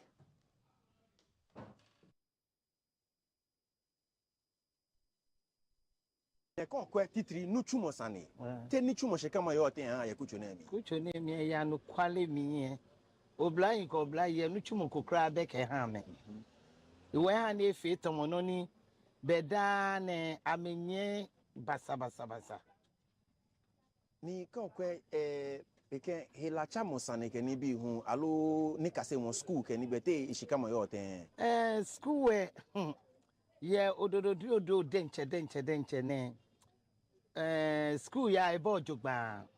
Eja ke me kome ni nyon ejiomi ni. Ame school ya sho hin fiu. Ame poe ame she eko onu shishi because wa mo ko beke ha me. E wo odo education le. I don't think is okay. E wo ke okweke je 96 ke bagbe bi ane ni da fi ke afie afon shiki ya ha NDC ke ya parliament. She presidential ne be kuma enye chake onye wa na afiu. Afi na ke muku ya vote e mini no ida mo mini ye kwa important ne ke vote. Bi ane ko ya vote se asanu kwe o wala mi. Shine ake te yo ten because be ne hu e wo vote o keke miss wo mene sande wo be won vote shi bi anele je na kan wo ba ya le. Yeah. Easy. It's easy. If you don't have money, call Beshkalo, call Cheja food. You can health card there on there, check out get here. No, Chofana boy, a shako, Jake. Nina Chofana Babo, buy Chofafi, Scapo no fear.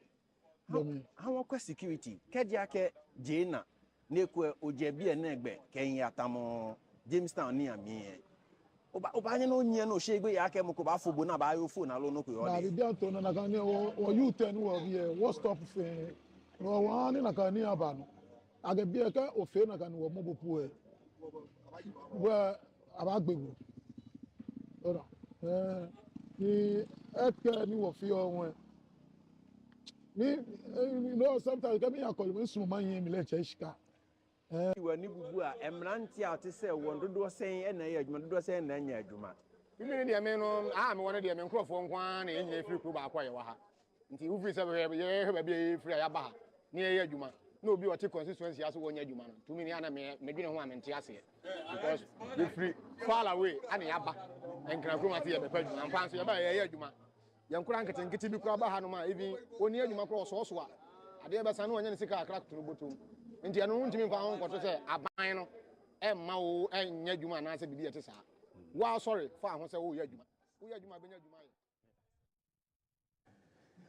All right, so those are some of the voices from Odododio, and the last but one person who spoke, I asked him about the state of security and crime, and he's categorical about the fact that, look, if you're caught committing crimes like snatching people's mobile phones or bags, that's it, no police involved. Abayi Bonagbebu will beat you to death. That's what he just said. And the final one has said, well, I'm not resident. I have traveled all the way from the Ashanti region into Accra, and I found a job here in Odododio. So if you're here and you're saying there are no jobs, it leaves a little much to be desired. This so far is Keep an Eye coming to you from Odododio constituency, where we brought to you the constituency dashboard. My name, as always, is Darrell Alantego, and King Kaf will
with the vibe. It's 7:52. You're watching GTV Breakfast. It's time for the headlines. What's in the news this morning? What's on the front pages? What are on the home pages of the portals?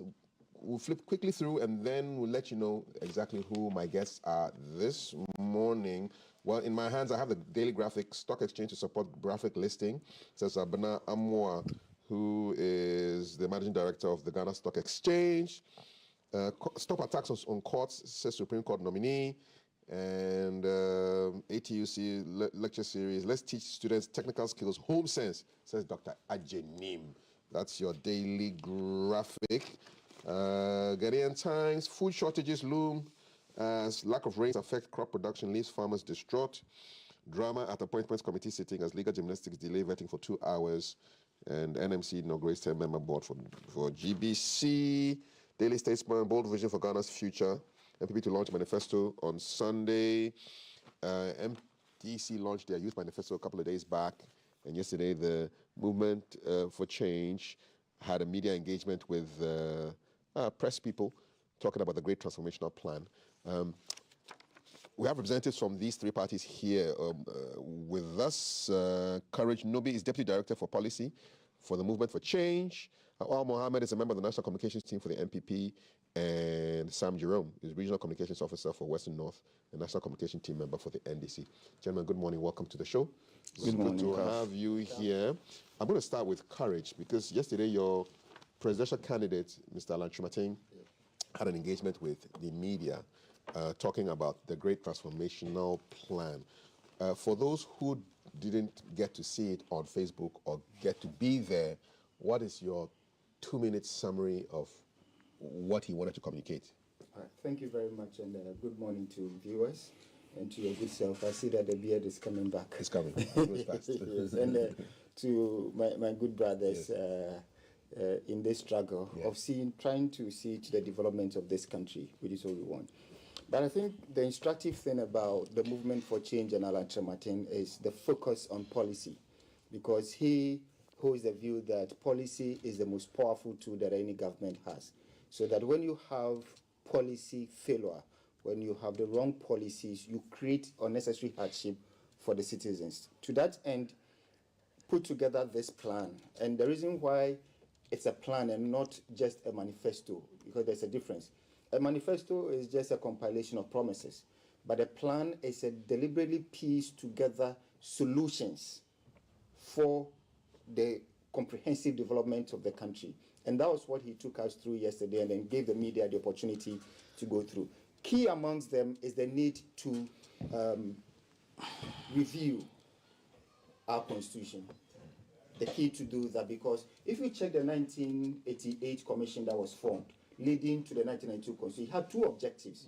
The first one is to ensure political stability, and the second one is transformational development. We have enjoyed the first one because the constitution was heavily political, of course, due to the prevailing circumstance at the time.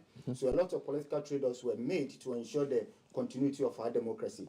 But the second objective, which is transformational development, has not happened because the constitutional architecture as it stands now allows so many things to happen that does not yield to development. And it is in response to that need that he says we'll see to the reform of the constitution. Key amongst the provisions to be repealed or to be taken out is Article 71, ring fencing of some appointees of government, to take ex gratia and all of that.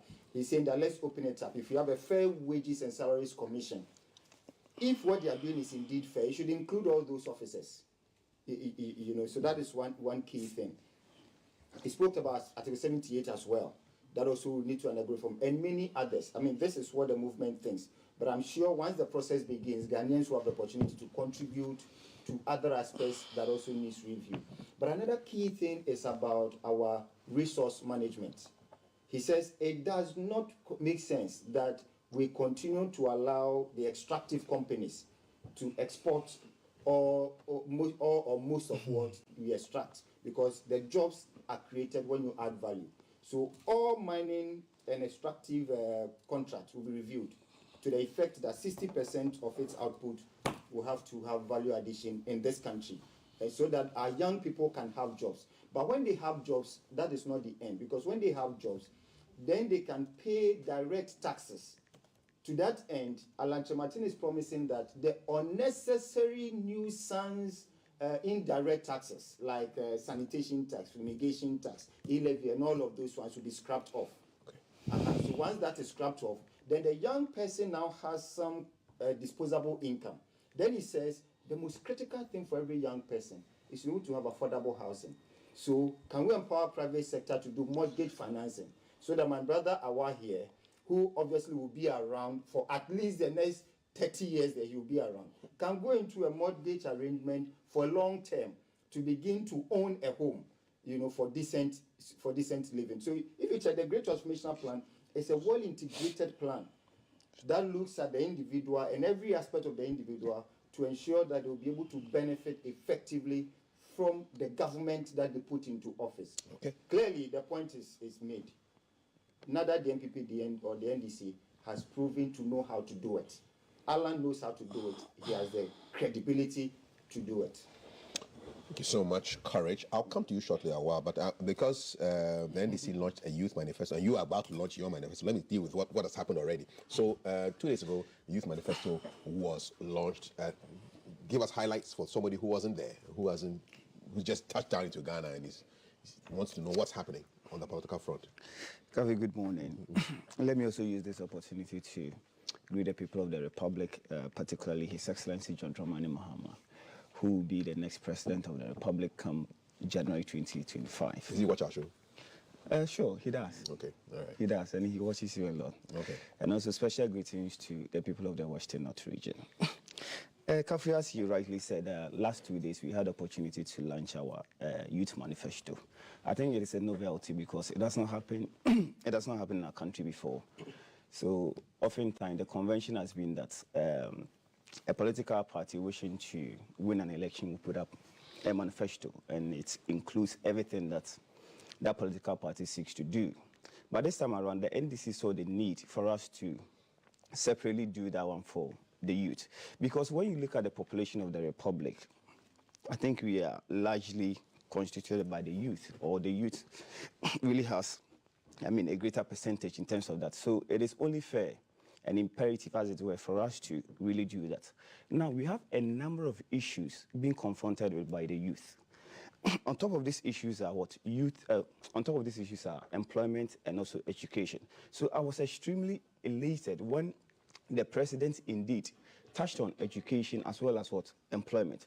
Because when you go round, you find a lot of youth gallivanting on the street with no hope in sight in terms of finding a decent job to do. Now you find a youth who has graduated with either a master's degree or a first degree. And when you ask this person, those even who are working, you are talking about a decent salary. People are earning less than 1,000 in Greater Accra region or even in Ghana. And people are also struggling even to find a decent job to do. So if you are a political party or if you are a government who have this youth at heart, then it is extremely important, as it were, for you to formulate policies which will resonate with the people and also seek to transform the lives of these very people. And that is why we took it upon ourselves that this time around, let us practicalize whatever solution that we have. Enough of the theory. Because you will find a lot of theories, we will do this, we will do that, we will do this, we will do that. But yet, the youth are stagnated in terms of what? In terms of development. And that is why we said, one, when we come, obviously the 24-hour economy is there to also help the youth. When we talk about the 24-hour economy, of course, we all acknowledge that we have a difficulty, and the difficulty we are having is people finding it difficult to find jobs to do. So if you are a government, in the short term, what are the policies for you to put in place in order to at least provide employment for these people? And that's why we said government has control over government parastatals or government agencies and all that. So if 2025 the NDC wins, automatically there are some agencies or departments under government that for that one, we can automatically or straightforward do the 24-hour economy. And we are not doing just for doing its sake, because we have conducted research and seen that these institutions are providing services that are very crucial and needs additional hand in order to enhance productivity. When we do that, at least we will create decent employment for these people, as well as increase what? Increase productivity. So that one, there is no concerns about that, or there is no debate about that, because government has optimum control over this parastatal. Okay. Now, so jobs, in relation youth, to, yes, economy. So now, in relation to the private sector, obviously, we know the constraints, or we know the barriers which is hindering the private sector in terms of what? Maximizing production. And that has to do with cost of what? Cost of production. So President Mahama is promising that, look, I'm going to create the enabling environment, which will be very suitable or conducive for you in order for you to employ more people and then do what? And increase productivity. That will also culminate into your what? Your sales, and you making what? You making profit. Aside that, President Mahama also spoke about what? The payment of admission or first-year students from 2025 who gain admission to all forms of tertiary institutions, not going to pay academic what? Academic fees. And I think that for once, as a youth, I was extremely, extremely happy, because when you churn people out of what? The second cycle institution, your ultimate goal is to see most of these people in our tertiary institution. Quite unfortunately, people do not find themselves there, not because they did not pass per se, but because of the monies that they are going to find in order to further their education. Now, somebody gaining admission to a nursing training college is being made to pay 6,000 Ghana cedis. Aside the payment of 6,000 Ghana cedis, this person will be paying school fees every semester or term. So free level 100. Free level 100. Focus on the youth, focus on jobs, focus on 24/5 economy. Yes, and we also have a policy that we call Money. Money? Yes. What does Money. that mean? What does that mean? It is a policy that His Excellency John Dramani Mahama has come out with. When, for instance, you are in the formal sector, you are privileged to be a government worker. At the end of every month, you are being deducted, something small in terms of your SNET contribution, and then the government obviously will add up to, or your employer will also add up to. So when you reach your retiring age, then the state agency or SNET will come in, either pay you lump sum or every month give you some stipends or what the money whatever. So the Money Year policy seeks to bring on board the informal sector.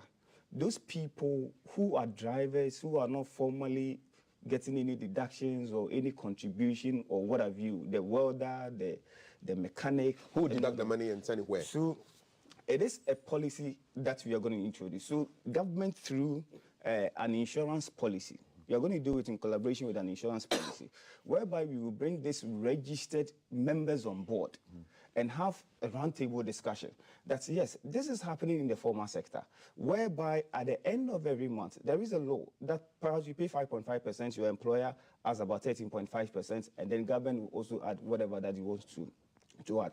So we table it before you people.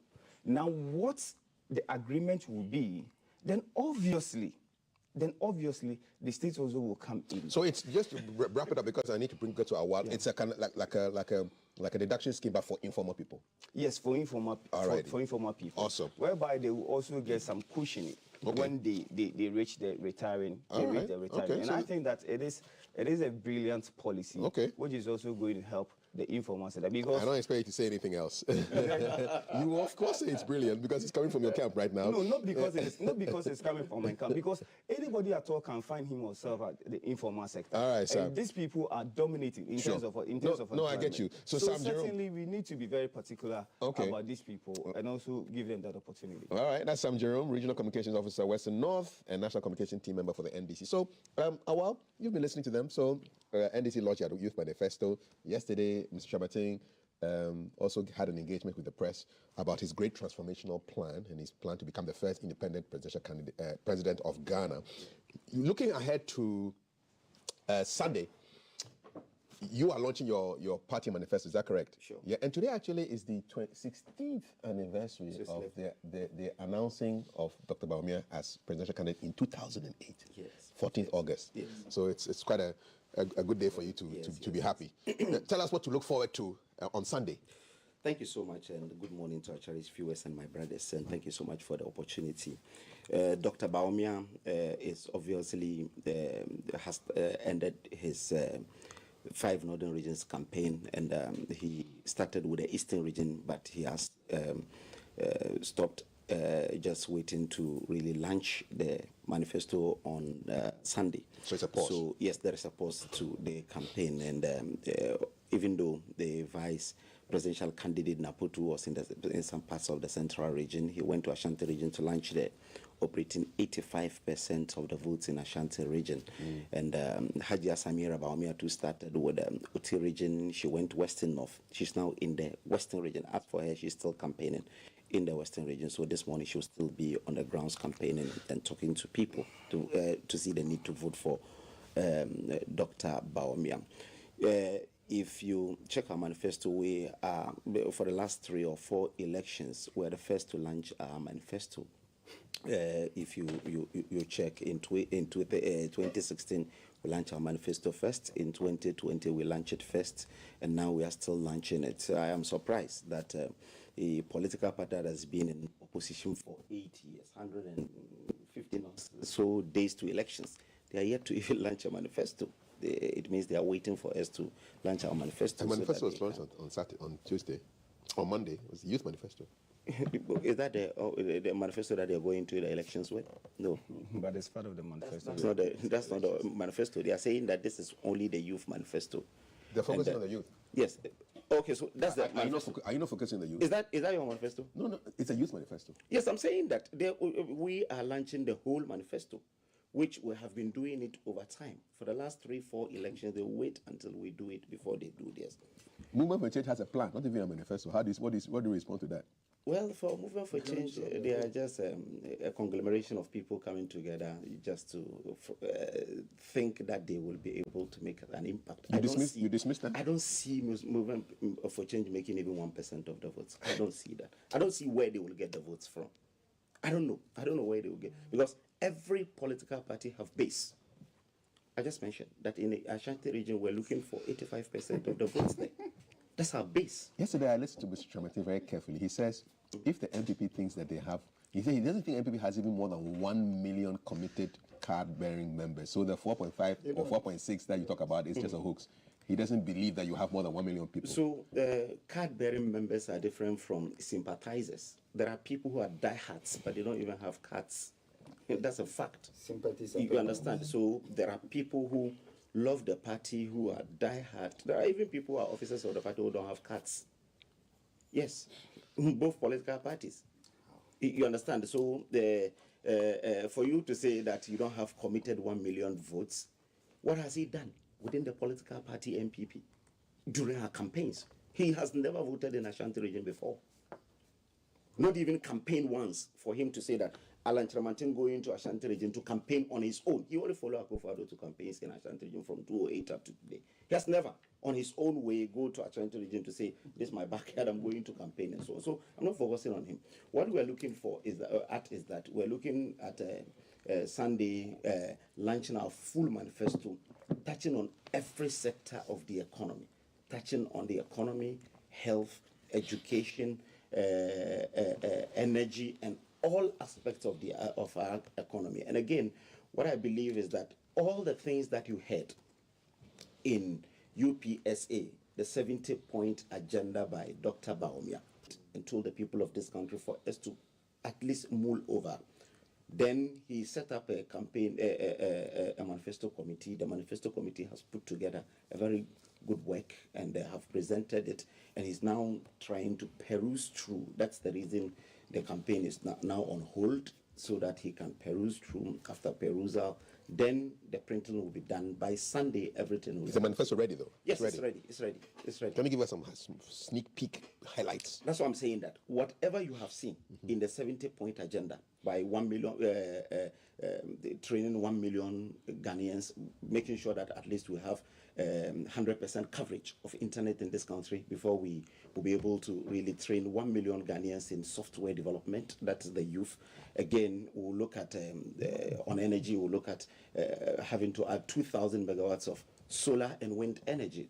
We have done about 16 megawatts, both in Bui, Laura, and the speaker's hometown. So we are looking to add 2,000 megawatts of solar and wind energy, and some few other policies that the Vice President is proposing. One is that drivers who are always complaining that after every 2 years they will have to go and be renewing their licenses will know we're looking at moving it to 8 years, just to align with, if you check the UK, they're doing 10 years. After 10 years, then after every 2 years we'll have to renew our license.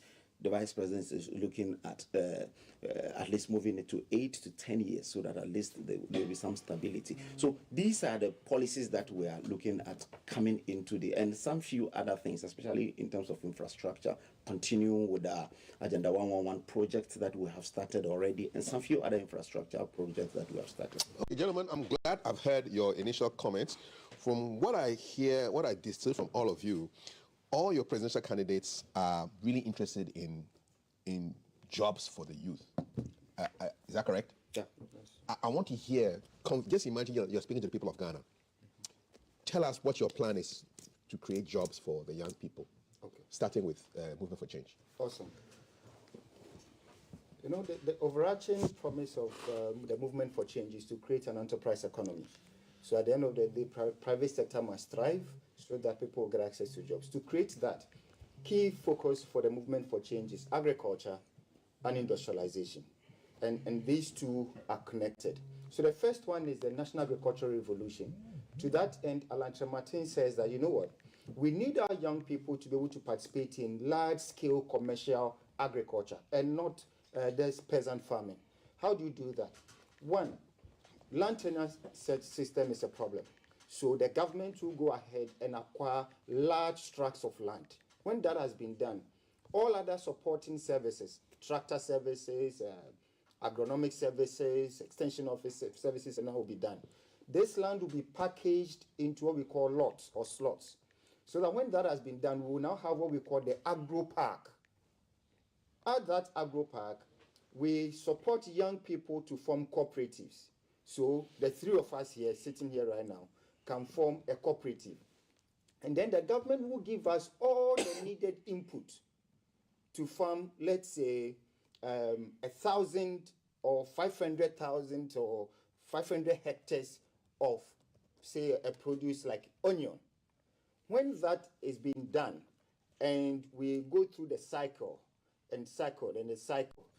that now gives us young people who hitherto did not have capital to be in a thriving agricultural business. Along the line, I may decide that I'm no longer interested in the business. And then my brother Awa here can say that, well, I want to acquire your shares then, because for the cooperative, we'll have shares as individual members. When Awa buys my shares, of course, his shares increase. And that is how we create young people who have capital and are engaged in meaningful enterprise in the agro sector. All of that would happen at large scale across the country. And for all those small businesses, they are going to have tax-free holiday for 5 years. So these young businesses will not pay tax for 5 years. And in the period, they are supposed to plow back. But we also acknowledge that most often the missing link is experience and managerial capacity. So the government, through its agency, will give them managerial support as well to ensure that whatever money government is putting in there does not just go down the drain. After that, definitely food prices will come down because there will be a lot of food. Added to that is massive agricultural, hearing that it did not rain in the north for the past 2 months, so they couldn't plant. Those who planted their crops are failing. Same in Brong-Ahafo, same in Volta region and other places. So irrigation is a major part of it. But what we are going to do this time around, the government is not going to say, I have voted money and I'm going to do irrigation. We believe in the private sector. So we allow, for example, Kafuide Enterprise to go into a prepackaged plan. So, for example, we say, okay, we want this capacity of dam here in these various spaces. Kafui comes, brings a proposal that shows that he has the financial wherewithal to be able to do that. We give Kafui we agree on a plan for him to recoup his investment in the dam. So the Kafui Day is the one managing the dam. We believe in the private sector's capacity to do these things for it to last long for us, so that the agro industries will have access to to markets. So you're not going to have the situation where they bring the produce now gets lost or how do you call it, gets spoiled out there. That is one side. And then we'll connect these agri businesses now to industrialization, because agriculture provides the raw material for agro industries.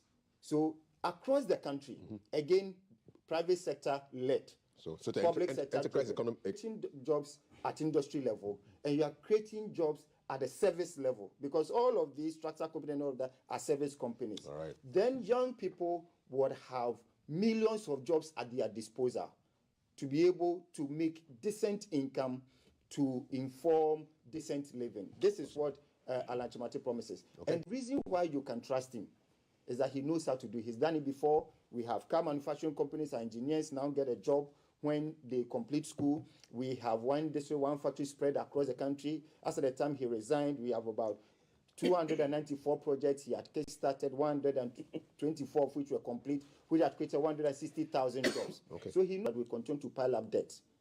So the government is not going to borrow to come and pretend to create jobs. I got you. The money is the private sector. All right. So for changes, plan for jobs for the youth.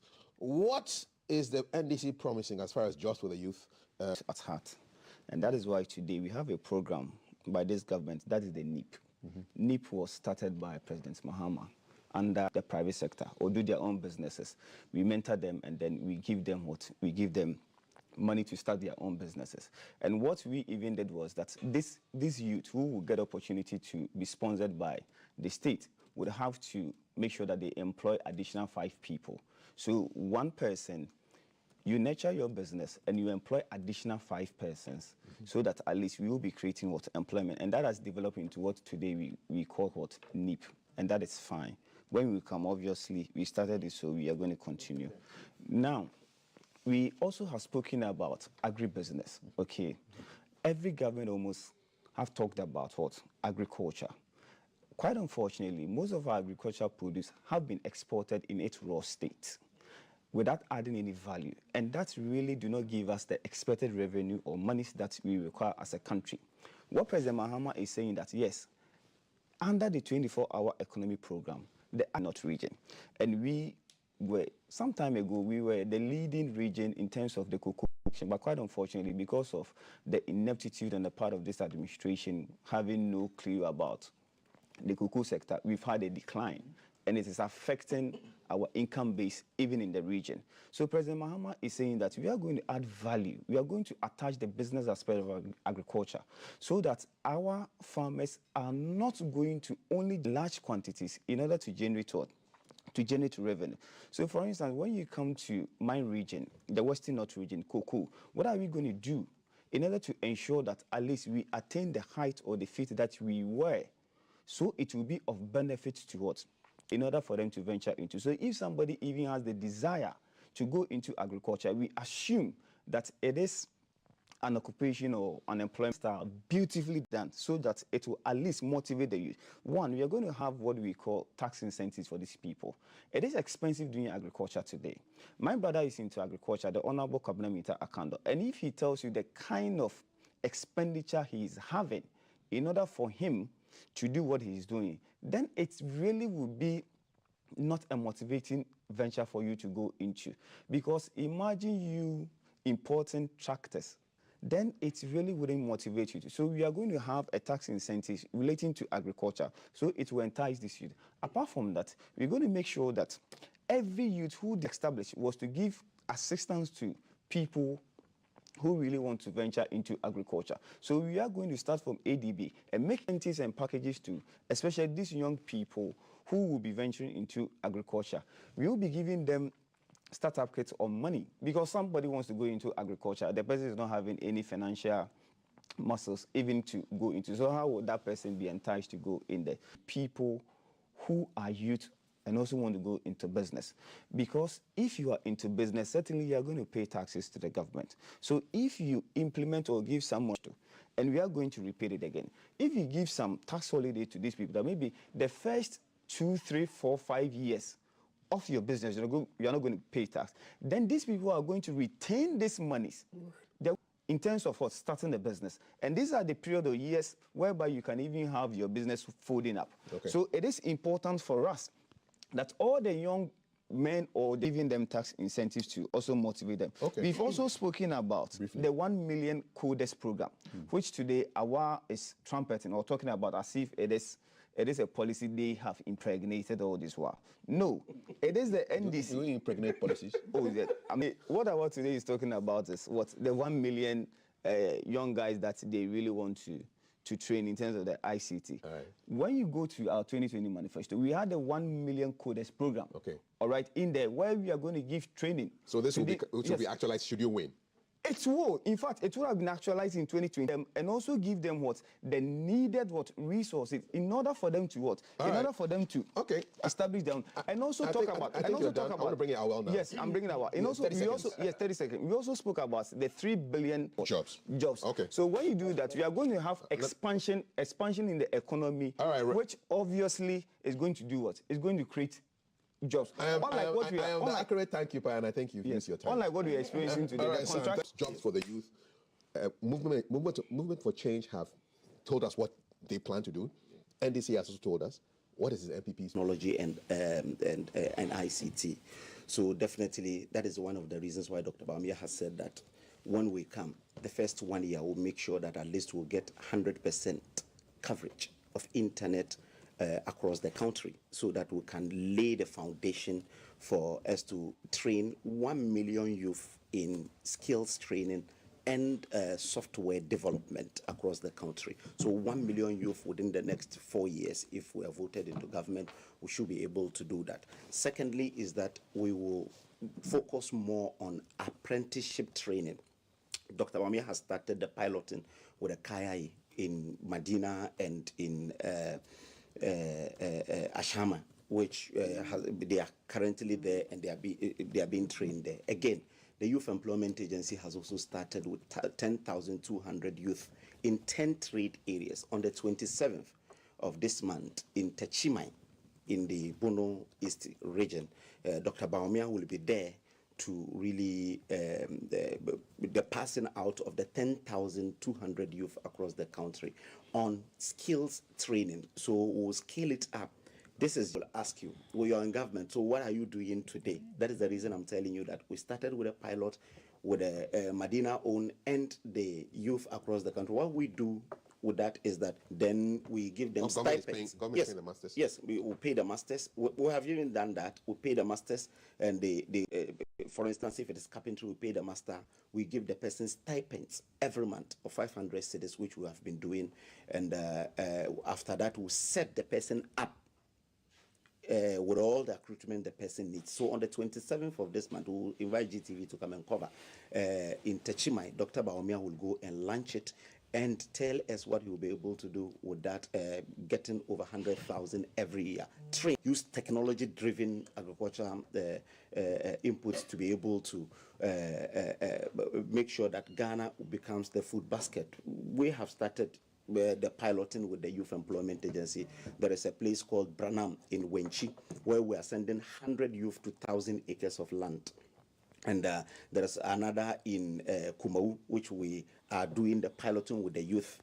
We will give them stipend of 500 cedis every month. The tilling of the land has started already. So these are the things that Dr. Bawumia can, through agriculture, through ICT training and digital skills. And again, our health workers and people who will work within the health sectors. We have started the 101 hospitals across the country where we'll be able to... I thought it was 111. Yes, 111. Yes, 111. Yes. 111. Even though we have constructed about 25 already that are operational, but we have 111. 25 are working? No, these are hospitals. In Sefia-Sanyu-Winsu, we have 40-bed hospital. Sefia-Sanyu-Winsu? Yes, that's in It's never true. So, but I'm still asking you. Akontombra is never true.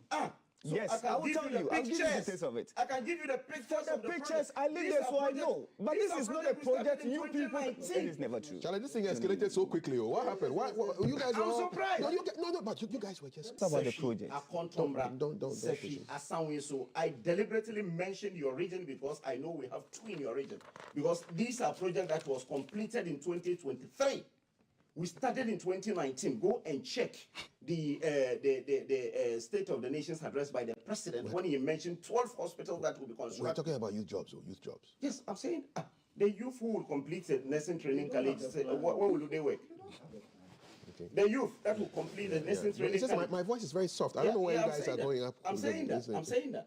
Within the health sector, we are constructing 111 hospitals. Of which we some have already constructed 25 hospitals across the country, which we have recruited the youth. Today, we are recruiting 15,000 nurses, who are the youth. Again, those who complete nursing training colleges will also get hospitals to work in, and they will have other workers like accountants and so on in these hospitals. All righty, Courage, I'll come to you. You have your time. Everybody have their time. So, but let me just get some. Let me get some.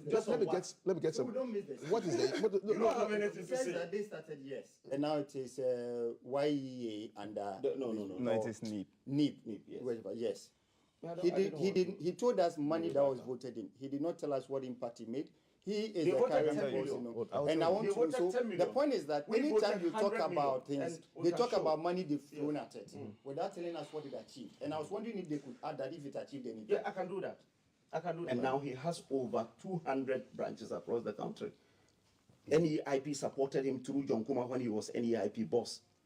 A whole lot of them, which we can give you the jobs. Yes, but one person has been able to get 200 branches because we've been able to set them up.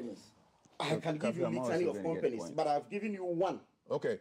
All right. So I'm looking for my horn. Yeah. We are getting to the point. It's quite important for us to make certain corrections because that's what we are here for. Look, he made mention. Please wait. He made mention of a hospital in Assange. So, and obviously that is my constituency, and I can tell you in all honesty that please, I kept mute. I can give you pictures of the hospital. Please wait. During the time of President Kufuor, that is where the former health minister, Dr. Kokwefri, today. You see, when governance is a continuum. But look, how can you inject funds into a project which had no documentation? Which had no documentation? Which had no documentation, and this is not even complete. Really? Yes, because you said that it's not true that we have hospitals in Akotombra and Assange. So now you have come back to say that that's your constituency, and you have a the record is that it is not an Agenda 101 project. I didn't say that. I didn't say Agenda 1. I said we have constructed 25 hospitals. We can sit there and host the program. That's not my job. So let me do my job. Let me do my job, man. Thelma, please do your job. And mine is to tell everybody what your thoughts are on our WhatsApp number, 055 5561034. These are the thoughts of those who are sending them and not the thoughts of any of us here at GBC. First one on the screen, quite a lengthy one. Good morning, GTV. It seems our political leaders don't know the issues concerning youth, hence giving us medicines for wrong diagnosis. One of the issues confronting us is a partisan leadership that we have as a country, which is wickedness. How can we have the NDC Youth Manifesto? Then it's designed purposely for votes, hence can't solve the fundamental issues. God help our homeland Ghana and give us selfless, sacrificial, and loving leaders. So let him respond to that because it is directed at. So they don't believe that the end briefly so that you can go back to the messages. You see, in a way, the person probably may be justified because of what he is experiencing now. The kind of hope given by the MPP, and today nothing is happening. The person in a way may be justified, but what I'm assuring the person is that this is a promise coming from a man who has been there, a man who has all the practical experience and understands the nuances and will be able to actualize whatever that he has been. So is it just for votes? No, it is not just for votes. It is not just for votes. Okay. It is to what? It is to improve. Pablo is saying something. Pablo is saying listen. Next message. Okay, the next one is from Daniel and it's going to Sam. It says, ask Sam, my boy in Australia, Methodist, which country in the world do 24-hour economy which countries do 24-hour economies, he should name even one. Yes. Who are the countries that are doing 24-hour economy? You go to America. They have 24 hours economy. Brother, did you just join NDC? Is that NDC man answer his question? They are doing it. So go to New York. Kofi is asking. Go to New York. So New York is not doing 24 hours. Sam. All right. They said Sydney is doing the same. So what are you talking about? They are not nationwide. It's next message. Kofi is asking, Thelma, please. The man says he can give you photo evidence of the completed hospital. Why don't you take it and confirm for us? No, you said. Where is the photo evidence? So where is it? Give us a link. Give us a link right now, and we'll search it. Yes. Yeah, it's evidence-based questioning here. Give us a link, we'll search it. Okay, next one. So another one says, good morning, Kaf. If you listen carefully to what the NDC guy said, should NDC win, there will not be a physical space for infrastructure development since they intend doing almost everything free for Ghanaians. Please ask the MPP and NDC guys to mention just one thing that both have agreed on, that no one else will say, I'm coming to abolish it. Okay. Is there something you both agree on? That's the... Kafi, we have made a promise that when we come, we are going to better the policy of what? The free SHS. Of course, we started as progressive free SHS. MPP came and implemented on a wholesale base. And when we come, we still have challenges. So we are going to correct the challenges and make sure that this policy runs till eternity. Okay. So we really agree on even do that. Right, so of course, there are policies. Of course, we improve on free level 100. Yes, we get free level 100. So we will do that. You have my photos for me. Yes, I have Sefi Contombra. What is the link? How is this? And I can speak to the genesis of this whole project. Yes. I can speak to it. So this is the performance tracker? Yes, it's on the performance tracker, and you can see the pictures. And it's called what? Sefi Contombra. Okay. And it has been challenged. The day that they were inaugurating it. Don't worry about that because I was there. It has been challenged. Labeled. All right. Okay. So we'll look for it. Yes, it has been challenged. Okay. Next message, please. 05555561034. We are vetting. Here's another one that says, I'm Tony from Brigade. I'm an MPP member, but Nanado has disappointed. MPP has nothing good for Ghanaians. Let's just drop that. So for those who say Nana has disappointed them, people who voted for the MPP, how do you ginger them to now vote for Nana, Dr. Bawumia? Because they were on the same ticket. It's a Nana Addo Bawumia ticket, and now you now have a Bawumia Opoku Prempeh ticket. Yeah. How do you affect? So how do you talk to the disappointed MPP members? So it depends on his expectations, because you see, everyone with his expectations. Someone is a 1, 2, 3, 4, and if that is not done, you may say that well, he has not been able to do it. One thing about governance is that when you promise anything, there is no country in the world that you can find someone who has been able to implement all the policies that he has been able to really propose, because there are exogenous shocks and so on. When we started in 2017, between 2017 and 2022, the economic fundamentals were all pointing the right direction until 2022. No, unless you don't have the records. That's not true. That's up to 2019. I even wanted you to just convince a disappointed MPP member. So now you're going all the way back to the question is that I don't know how the basis of his disappointment. Okay. You understand? If the person is telling you, the basis of his disappointment, then you explain to him. Okay. But that's what I'm doing. So that's how you do it. Okay. Yes. Next message. Someone says we should tell you, I mean the NPP man, that we are not fools anymore. If they have anything to do, they are still in power and also have the opportunity to start something now, because we Ghanaians don't have your time. Yes, so another one who sounds dissatisfied with on the agriculture, I've shown what we have started on apprenticeship. I am saying that on the 27th, we're inviting GTV. There is a launch of 10,000 people that we're giving them all the recruitment they need to start work. Okay. More messages, 05555561034. Okay, this one says we welcome the 24-hour economy with both hands and feet. There's no question there, so we want questions. I'll move to we don't want praise singers. The next one. Okay. One question. Oh, that's a nice photo of Valerie looking pinkish. I mean, this man is back to say the NPP has done we want something. Questions to our panelists so they can answer. So, good morning to your panelists. Thelma, 24-hour economy is demand-driven. Factories in Tema run 24-hour shifts, but shut down when there's no demand. God bless Ghana. Have you considered that? It's a demand thing. So if the office is open and yet people are not patronizing the services that the office offers, should it still run 133, one job, 3 shifts, 3 people? That's what you're saying. So Awa, you want to join NDC? No, Awa was once. Awa was once with you. Yes, he was once with me. Oh, okay. Ask him. You are all his man. Karen was also once with everybody. So who were you once with? You were never once with anybody. Oh, I was never with anybody.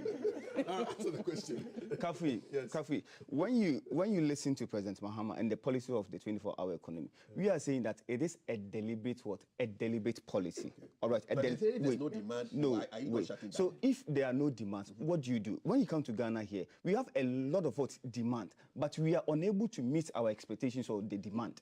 You understand? For instance, let me use rice, the production of rice. All right. How many millions do we use to import rice? And they can't, please, Awa. Please. Rice production. Awa, please, don't heckle your former, all right. family member. So you ask yourself, are we able as a country locally to meet the demand that we need? Okay. So we are unable. So what is causing that? Then we need to do what? We need to make sure that we enhance it, or we bring some kind of stimulus packages to these people who are into the production of what? For instance, agriculture. Okay. In order to do so there are the demand. So there will always be demand? So there will always be hot. There will always be hot demand in relation to the particular product or services that we are hot. Okay, that we are looking for. So Big Emma or Big Ima, depending, I don't know if it's male or female, is saying that they are currently at Seshi, at Sarenso, and such a hospital is an ongoing project but not in operation. They are now doing the painting. Oh, so that's the claim by Big Ima. Okay, so good morning. I've heard about internet connectivity all over the place to help productivity. Ask the NPP man, what is happening? This is a town hall. You need to hear the questions. What is happening to the internet connectivity in the various SHSs? Also, ask both of them, what plan do they have about teacher promotion exams? We'll ask all of them because there are three here. Okay, so three. We'll start with Afafanto. Yeah. No, he says MPP. Okay, so starting with Awal first. What's happening to internet connectivity? So when we came, it was at 45%. In SHS? In SHS.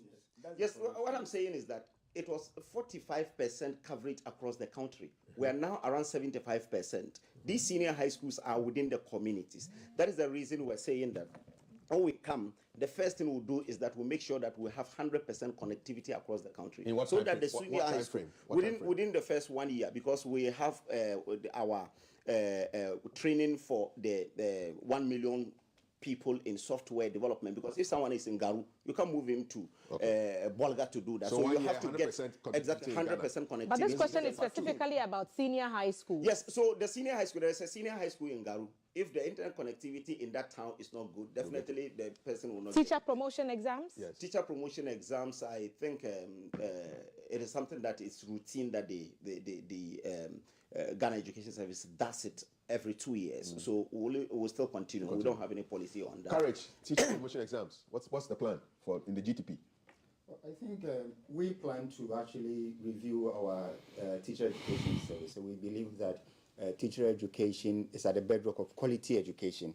To that extent, a comprehensive review of what has happened in the past and what is prevailing will be done. And based on the review, the necessary tweaks will be done to ensure that there's higher quality on that. Concerning the free SHS internet provision, the Vice President claimed on April 7th that 700 senior high schools and 42 colleges of education have been provided with free internet. The Fourth Estate fact-checked that, and the claim was actually false. Which is false. So they explain that there will be an explanation. It's actually false. There will be an explanation. That it was a promise that has not been No, fulfilled. it is a promise that has been done. It has not. We have close to 900 senior high schools across the country. There are still about 100 senior high schools that are not connected. That doesn't mean that we have not done that. We have done over 700. This is a fact. The education minister was on TV. That time, it was live. I watched it on GTV. Okay. When he was explaining the number of schools that we have been able to do that. All right, we'll fact check the fact checkers. Okay, all right. Sam, teacher promotion. What's the plan? NDC plan. Courage. Wow. Please. When we come to the education sector, teacher promotion, what is the plan? We don't have time. If you tell me to speak specifically to what is happening now, I think our manifesto will address that. But I am saying to you what His Excellency or our leader has talked about in terms of what the educational sector relating to teachers. For instance, he has made a promise. Please. Promotion. It will come to that. Please, it will come to that. For instance, he has spoken about the issue of teachers even accepting transfer to rural areas, which obviously will come with some form of what? Please. Please. That is why you were being insulted the other time on TV. Because you are not composed. No, because you are not composed. Please. You just have to keep quiet. Just answer my question for me. Do you have any response to the teacher promotion thing? That's what I said specifically. For now, I am not privy to the policies that our leader will be bringing. But I can speak to what our leader openly has. No, I'm not setting a new question because all this falls under what? Under teachers, all right, and the education. So I'm making it short. For instance, he has made a promise that even teachers who are set postings to the rural areas, it will come with some form of what top up to their salaries and all that to serve as what motivation. Again, he has also spoken about giving accommodation to teachers, and he has also promised that there wouldn't be anything in the form of licensure exams. Okay, you've got to exams and all that. Eventually. So thank you. That is what we have promised. Me, I like brevity. Brevity is the soul of wit. Yes. Kafui, please tell everyone that our own city of Tema used to run on 24-hour economy in the 70s, 80s, and 90s. So, some history for us. Suggesting that it's not new. Good news for praising guests, please. Let's leave the praising guests alone. I feel sorry for any young person that supports the NDC party. It says that the NDC has not achieved much for the country. The NPP cleared a 30.1 million Ghana cedi debt under the progressive free SHS and also cleared 1.2 billion. So we are fact checking. What more can you expect? Not quite sure what the question is, but you see why you should keep it straight to the point. I'm here seeing abandoned infrastructure when it is the same tax of Ghanaians being used. I must say, MPP seems to just whet our appetites with promises. We need to have a consensus to have a national agenda. They say abandoned projects. When you go to Ashanti region, we inherited 5 projects. We inherited 5 projects. 2 from former President Mahama, Kumau and Fomena. 5 hospital projects. 5 hospital projects. Okay. 2 from former President, 3 from former President Kufuor, 2 from former President Mahama. Kumau and Fomena, we've completed it and it was inaugurated 2 weeks ago. The 2 hospitals have been completed by this government. Again, operational. The one in Fomena and the one in Kumau. GTV even carried that story from Kumau, and the president himself went there. So you have some record of continuing. And again, the projects that Kufuor left, that is the military hospital, the Sewa hospital, and the Tepa hospital, so 6, and the Konongo hospital. We have completed Konongo hospital, and it's now operational. You've shown working. You've shown working. It is also completed. You've shown working. Yes, you've shown working. Yes. What projects do you intend to continue? We will continue all projects that we will. Do you have a history of continuing? Of course. The NDC completed the N1. All right. It started under President Kufuor. When President Mills came, together with President Mahama, we completed it. The Gang of 4 routes and also the Sofa-Line interchange. Because when we came, the Sofa-Line interchange had barely started. And the NDC came, and then we completed the overhead and all that, and started with the construction through to Buakwa, Sofa-Line. Okay. So you've shown working too. So we also that is correct because I lived in Kumasi with you. Sofa-Line. I lived in Kumasi with you. Please. But the project is still ongoing. But I told you that when we came, the project had barely started with pillars, and we completed even the overhead and started 20 years. Please, and started with the road at Prempeh. All right, at Sofa-Line. So if there's an expansion, that's no problem about that. All right. And we completed the NY. So let me hear from Courage now. Courage. You haven't even come into power yet to complete. So let's hear what your plans are. So the challenge with continuity of projects is because of the political party affiliated contracting. That's the bare fact. So usually what happens is that the NDC comes forward and say that no, this contractor, Thelma, that was given this contract is NPP. So if we continue financing it, she will use the money to support the opponent. And that is why projects get abandoned. If you want continuity in projects, you need to vote a government that is neither NPP nor NDC. So that there's no incentive to say this one supported, this one supported. And that's why the government of national unity that the movement for change is bringing is key. When that is done, the projects will be continued. So you realize that all the projects they named, they've continued, particularly with N1 and the like. These were projects that were being funded not by the government of Ghana. There's dedicated funding, and the project had to continue. So there was no way they could have stopped it. There's no way they could have stopped it. But the ones that government of Ghana had to finance are mostly left abandoned. And that is why we need to change these two parties so that the independent candidate, Alan Kyerematen, working with the government of national unity, will see to continuity of most of these projects that have been abandoned. Thank you, Courage. Just one last question. One last one. Here's a viewer asking, kindly ask the NPP man what they are doing about the city depreciation. I remember Dr. Bawumia arrested it and gave the keys to IGP. Has it broken chains? So perhaps a question to all of you. No, it's what's for, the plan to stabilize the city, but starting with Awal? So you see, there is a relative stability now looking at where we were in 2022.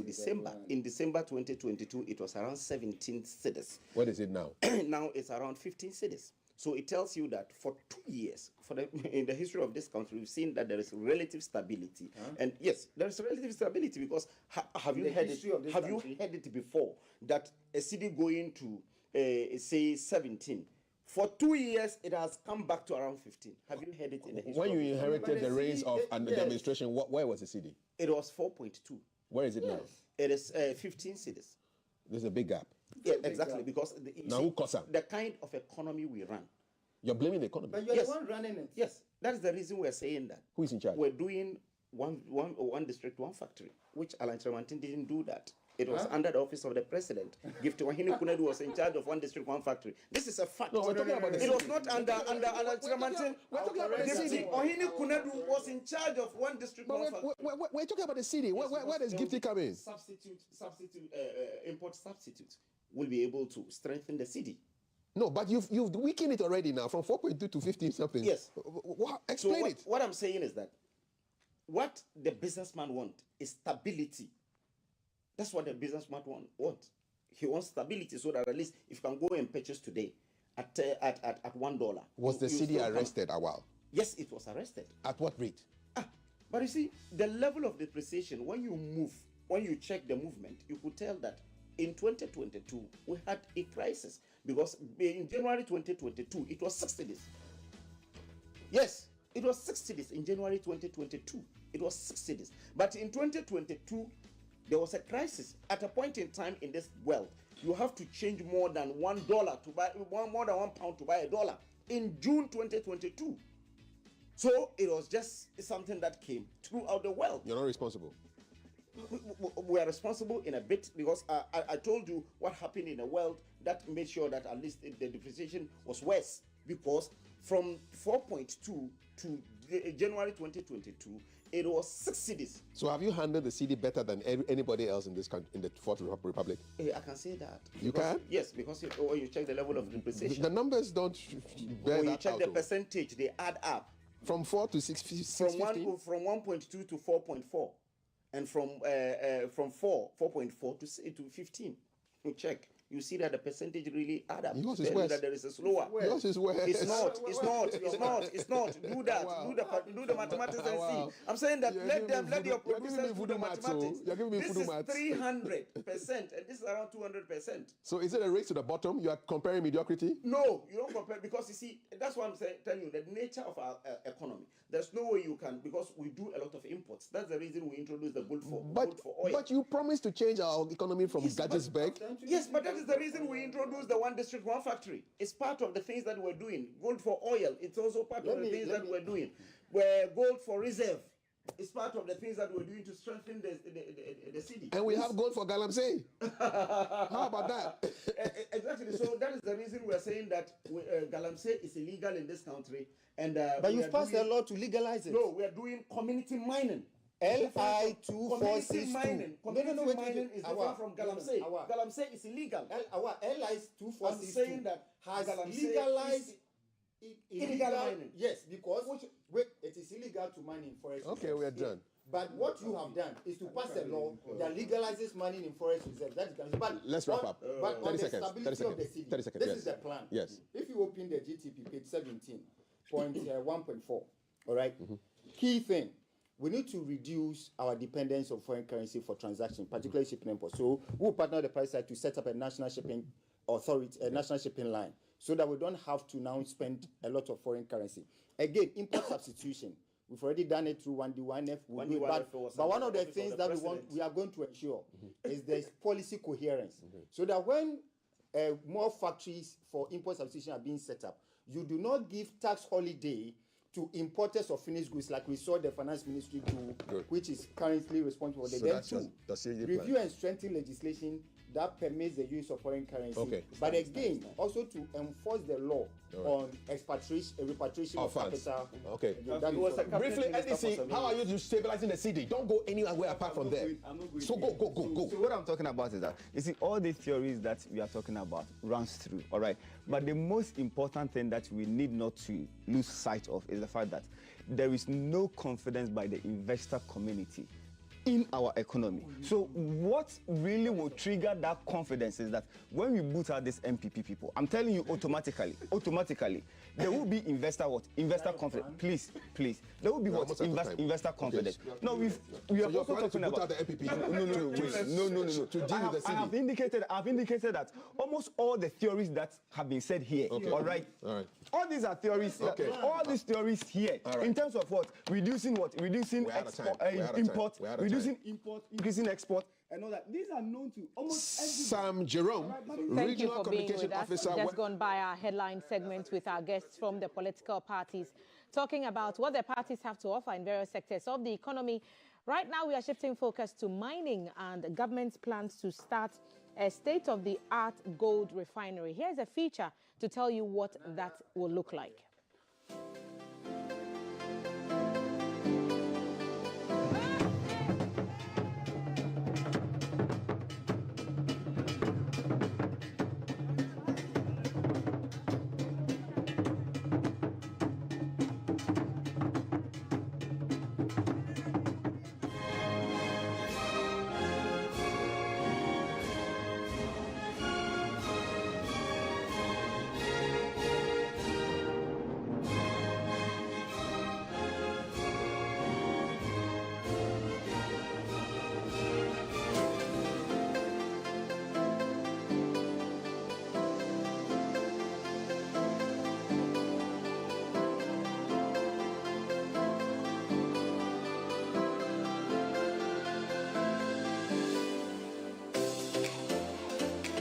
Ladies and gentlemen, I now yield the podium to the Honourable Minister of Lands and Natural Resources. Please welcome the Honourable Samuel A. Jinapor. Your Excellency, the Vice President, Your Royal Majesty, the Ochehene, President of the National House of Chiefs, Ojia Oho, my Lord, Metropolitan Archbishop of Cape Coast, my senior brother, the Honorable Minister for Finance, regional ministers, Honorable Ministers and Deputy Ministers of State, Tetrete Ekwuemwasechi, and Chairman of the Forestry Commission Board, Governor of the Central Bank, members of the Diplomatic Corps, Chief Executive Officer of the Minerals Commission, Managing Director of the Precious Minerals Marketing Company, Chief Executive Officer of Royal Ghana Gold Limited, my good friend, Chief Executive Officer of the Ghana Chamber of Mines, and leadership of the Association of Small-Scale Miners, distinguished guests, ladies and gentlemen. The Ministry of Lands and Natural Resources salutes the Vice President of the Republic, His Excellency Dr. Mahamudu Bawumia, for his continued support to the ministry and for leading the efforts for the establishment of this refinery, which he has graciously accepted to commission this afternoon. Distinguished guests, the Vice President has been at the forefront of policies aimed at ensuring optimal benefits from our mineral resources and improving the livelihoods of our people, including the digitalization of the National Assay Laboratory, the Domestic Gold Purchase Program, which has led to a tremendous increment in our gold reserves, and the Gold for Oil Program, which has contributed over 30% of our total crude consumption. The reconstruction of the Apiachi community, which was raised down some 2 years ago, and the ongoing efforts at digitalizing the records of the Lands Commission to make it fit for purpose are also some of the remarkable interventions of the Vice President in the lands and natural resources sector. And this afternoon, Your Royal Majesties, ladies and gentlemen, he unveils a great milestone that embodies our commitment to value addition, thereby realizing the vision of the Akufo-Addo Bawumia government to make Ghana the mining hub of Africa, where all mining and mining-related activities, from exploration to downstream production and from research to innovation, will be centered. Distinguished guests, as many of you are undoubtedly aware, Ghana is synonymous with gold. History has it that our forebears began mining gold long before the sailing of Africa by the Phoenicians in the 6th century BC, with gold becoming one of the major commodities for the trans-Saharan caravan trade. Indeed, between the years 1493 and 1600, the then Gold Coast accounted for as much as 36% of global gold output. And even though we were overtaken by South Africa, by dint of hard work, not only have we regained our position as the leading producer of gold in Africa since 2021, we have also revamped dormant mines like the Obuasi and Bibiani mines. And we currently have 3 large-scale gold mining operations under construction by Newmont in the Ahafo region, Azuma Resources in the Upper West region, and Kadna Namdini in the Upper East region, which is set to pour its first gold before the end of this year. These new and revamped mines, as well as the expansion of existing ones, will ensure that we remain on top of gold production for the foreseeable future. These are exciting times in the mineral resource industry of our country. Already, Your Excellency, gold exports from our country for the first half of this year alone amounted to $5 billion United States dollars, and is projected to hit at least $10 billion United States dollars by the end of this year. Distinguished guests, ladies and gentlemen, despite the significance of this contribution to our national economy, we haven't been able to reap the full benefits of these minerals due to lack of value addition and indigenous participation. Governments over the years have had to make a choice between remaining primary mineral producers, forever at the mercy of fluctuating commodity prices, or taking full advantage of mineral value chains to promote industrialization and structural transformation of our national economy. The Akufo-Addo Bawumia government has chosen to do the latter, which is why we are gathered here this afternoon to commission this gold refinery, established through a public-private partnership between Rosie Royal Minerals Limited and the government of Ghana, represented by the Bank of Ghana.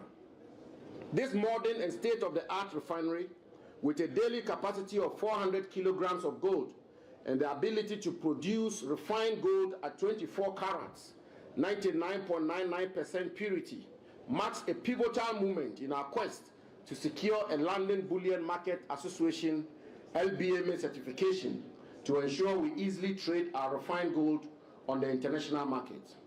Discussions are already far advanced with one of the LBMA Good Delivery accredited refiners and referees, and the commissioning of this refinery put us in a good position to expedite action in securing this all-important certification.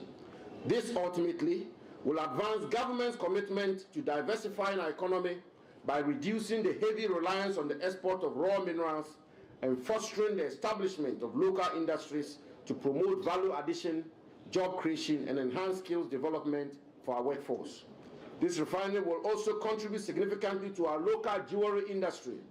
Ghanaian jewelers will now have access to responsibly sourced refined gold for their jewelry production and make it easy to hallmark such jewelry for the international markets. Your Excellency, Your Royal Majesty, distinguished guests, this intervention is just one of several measures being implemented by the Akufo-Addo Bawumia government to ensure value addition to our mineral resources.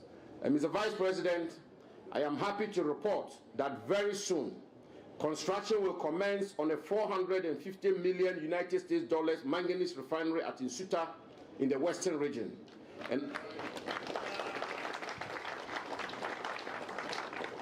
And our green mineral policy contains mandatory provisions for value addition, which are being incorporated in the agreements we are signing for the exploitation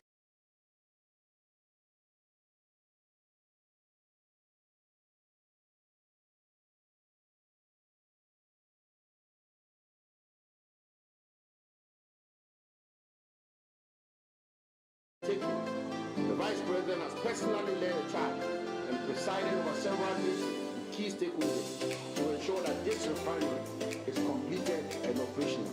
This is further testament to the Vice President's commitment to bold solutions for the future. Your Excellency, we are forever in your debt. We are also grateful to all other actors who in diverse ways have contributed to this monumental achievement, including the Managing Director of the Precious Minerals Marketing Company, PMNC, Nana Akwesi Ewua, the leadership and staff of PMNC, the Governor and leadership of the Bank of Ghana, and the Chief Executive Officer of Royal Ghana Gold Refinery. Royal Ghana Gold Refinery today stands as a positive testament to our commitment to obtain maximum benefit from our natural resources through value addition and industrialization, clear evidence of bold decisions for our collective future.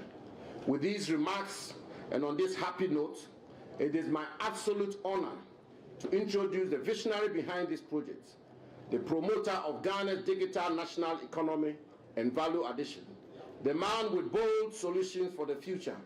Ladies and gentlemen, I refer to the Vice President of our Republic, His Excellency Dr. Mahamudu Bawumia, while I invite His Excellency to address us. I thank you for your attention.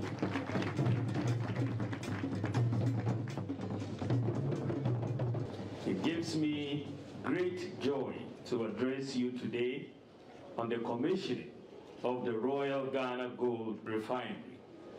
This historic achievement in the natural resources sector, specifically in gold, marks a significant milestone in Ghana's journey towards economic transformation and industrialization.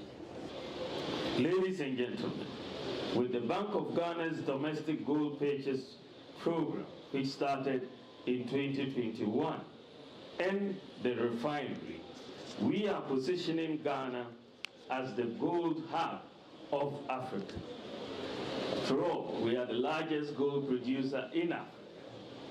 This marks a new era for Ghana and ushers us into our vision of building a resilient economy anchored on our mineral resources in a golden age of natural resource governance. At the end of 2016, the total reserves of gold at the Bank of Ghana for Ghana was 8.7 tons. For 60 years after independence, we had 8.7 tons. 60 years after independence. Once the Bank of Ghana started a gold purchase program in 21, after 3 years, we have moved from 8.7 tons to 73 tons. In conclusion, ladies and gentlemen, as we commission this state-of-the-art refinery, let us remember that this is a stepping stone towards setting Ghana's gold on the global market.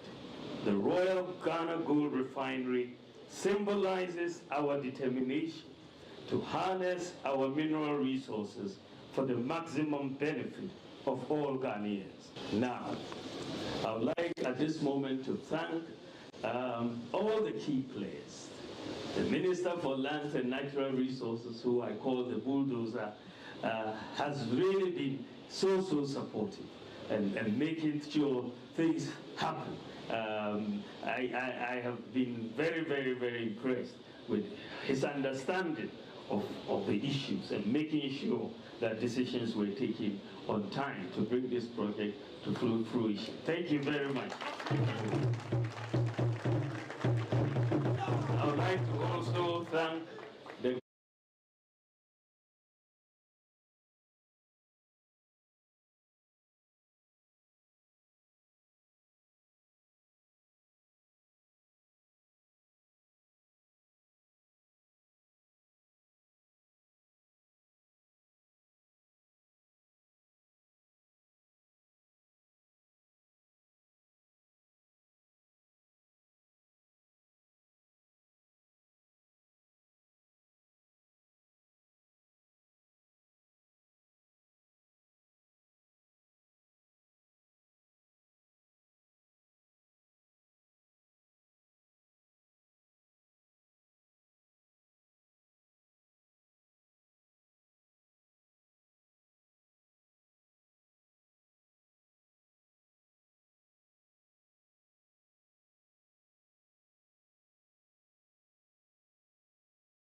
the organization, Linda Santier-J and Rebecca Ekpe, Public Affairs Officer, both of the GJA, the Ghana Journalists Association. Ladies, welcome to the table.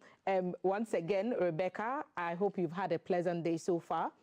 75 years, it's a long time to have lived and made an impact on the terrain. We've seen the growth of the media from the monotony of the GBC days to the liberalization of the airwaves, and now to online and, social media, and the good and the bad that it has brought us all.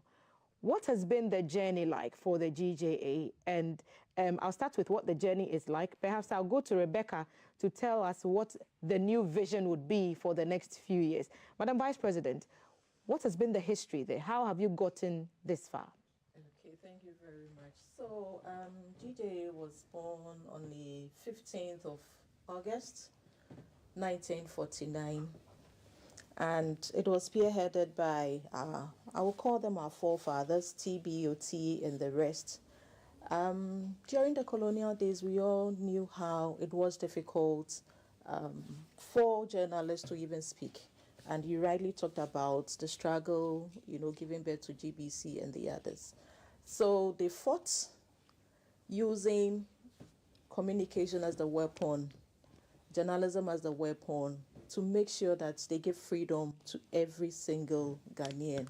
And that actually has given us the opportunity to sit around this table, and you also sitting, behind the screens, telling Ghanaians your mind, educating them, entertaining them, and then informing them. It's been a long journey. We've had series of leaders, starting from TBOT, Jewuchem, Cabral Blay-Amihie, Edward Ameibo, and the rest. And fortunately for us, we had two strong female ladies also joining, the struggle. And we have Gifty Afenyidazi, and then we have Adjoa Yeboafari, and then your own Athel Moni also taking the mantle, handing over to Albert Jonfo, not forgetting Ransford Tete as well. It has been a rough journey, and it's not going to be smooth because we know what is happening, but we know that with time, those behind us will have a smooth ride. That is when we have set the pace. Rebecca, recently we've been having conversations about who is a journalist and who qualifies to be called as such. Some say there should be some kind of licensing regime. There should be some kind of training regimes. Those conversations have been going on for a long time. Where are you on that? Thank you very much, Thelma. It's been an interesting journey. I think 75 years. Let me use this occasion to pay homage to our forebears, the people who have fought, like the Vice President Linda Santier-J said, for us to get to where we are today. It is for that reason, for all they did, which is why we are here today. So it's very important that we acknowledge and pay homage to them for all that they have done. So let me just say that it's very important that I acknowledge all that. I don't want to mention names, but let me just go ahead. Where are we with situating that? Not every journalist in Ghana is a member of the GJA, for example. And so the calls for clarity on who a journalist is, especially in the face of online and social media, has become even more pressing. Where are you? Thank you for that question, Thelma. Journalism has come far. Ghana is 75 years as far as the Ghana Journalists Association is concerned. The practice of journalism over the years has seen a change from what it used to be, rightly said by yourself and of course the Vice President, from the GBC days when we had just one media to now we have a multiplicity and duplicity of media platforms. We are no longer calling them channels, we are calling them platforms. A lot of them are all over the place. And so when it comes to the conversation about who is a journalist, it becomes something that comes up almost every time, especially here in Ghana. But if you ask me, I would say that the Constitution, Ghana's Constitution, gives the right to everyone to have the opportunity to be able to express him or herself. Freedom of expression is enshrined in Ghana's 1992 constitution. And therefore, any person has the right to express himself. You can write, you can speak, you can own a newspaper once you go by the rudiments of the requirements that are required, not necessarily licensed, but you're provided the opportunity to have a spectrum, for example, you want to broadcast, and you have the, you go by the rights, and you apply, and you meet the necessary requirements according to the regulatory body, which is the NCA, that provides the regulation or provides you that spectrum for you to be able to go ahead and broadcast. Having said that, let me also point out that at the UN level, we look up to UNESCO. UNESCO says that freedom of expression is universal. It's enshrined. In Ghana, we also, that we believe in the UN, and we've signed a number of charters with the UN, and we also believe in that. And therefore, having said that, we cannot restrict people who want to express themselves by speaking or by writing or saying anything they want. Even now with social media and everything, before you know, it's out there. Having said that, we have the Ghana Journalists Association, which is a professional organization which upholds professionalism, which is one of the tenets and mandates of the Ghana Journalists Association. So if you are a member of the GJ, you are required to abide by the rules and regulations. Let me just leave it there. I wish we had more time to talk about the standards and how they have risen or fallen in the 75 years, but there will be time for that later in the course of the anniversary celebration, because you have a series of activities, and the theme for this year is 75 years of excellence in journalism, honoring the past, embracing the present, and shaping the future. And the sub-theme is AI and the future of journalism. Why this? AI, interesting. Vice President? Yeah, thank you, Thelma. So AI, in the sense that the whole world is advancing, technology has taken over. And in fact, where we are now, AI is what is reigning. And as journalism demands, it's dynamic. So as we move along, we also move along with whatever technology that is coming up. AI, in the sense that we want our journalists to be equipped and use AI as a tool to enhance their work professionally, positively. AI, we all know, has the negative and then the positive sides. But how do we use AI positively to enhance our journalism work? And that is how come we've chosen that sub-theme for this particular anniversary, the latter part of it, just for us to remind ourselves, equip ourselves with information so that we can use the technology positively to enhance our work. Okay, I also know that there is a public lecture that's coming up. Rebecca, you want to tell us what that's about? What will that address? And is the theme going to be the central of this public lecture? Okay, so we're having a lecture tomorrow. We've had a series of lectures, but since you asked specifically about the lecture that we're having tomorrow, which Linda rightly said, it's highlighting AI and the future of journalism, but the all-encompassing theme for the anniversary is 75 years of journalism, excellence in journalism, honoring the past, embracing the present, and shaping the future, which has been said. And of course, AI is going to be something that we're talking about tomorrow, the issue of AI and how AI is taking over almost everything. Machine intelligence, they call it.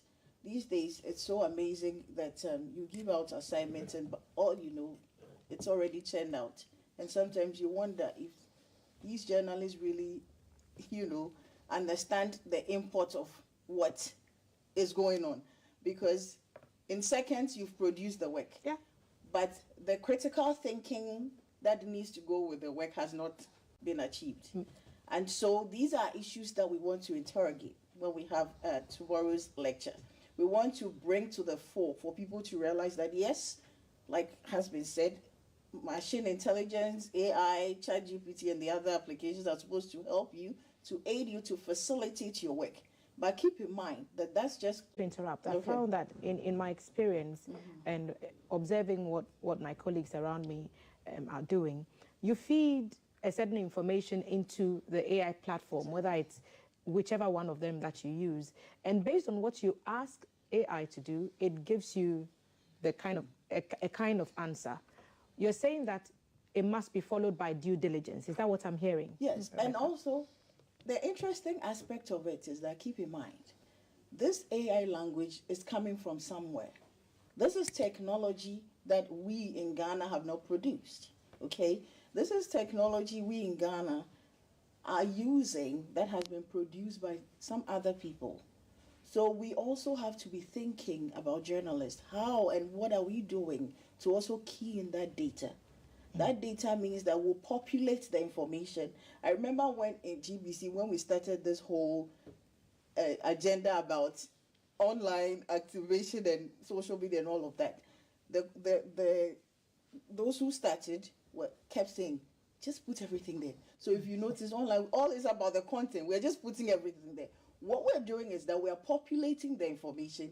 One day when we need that information, it will come to us or whoever needs it.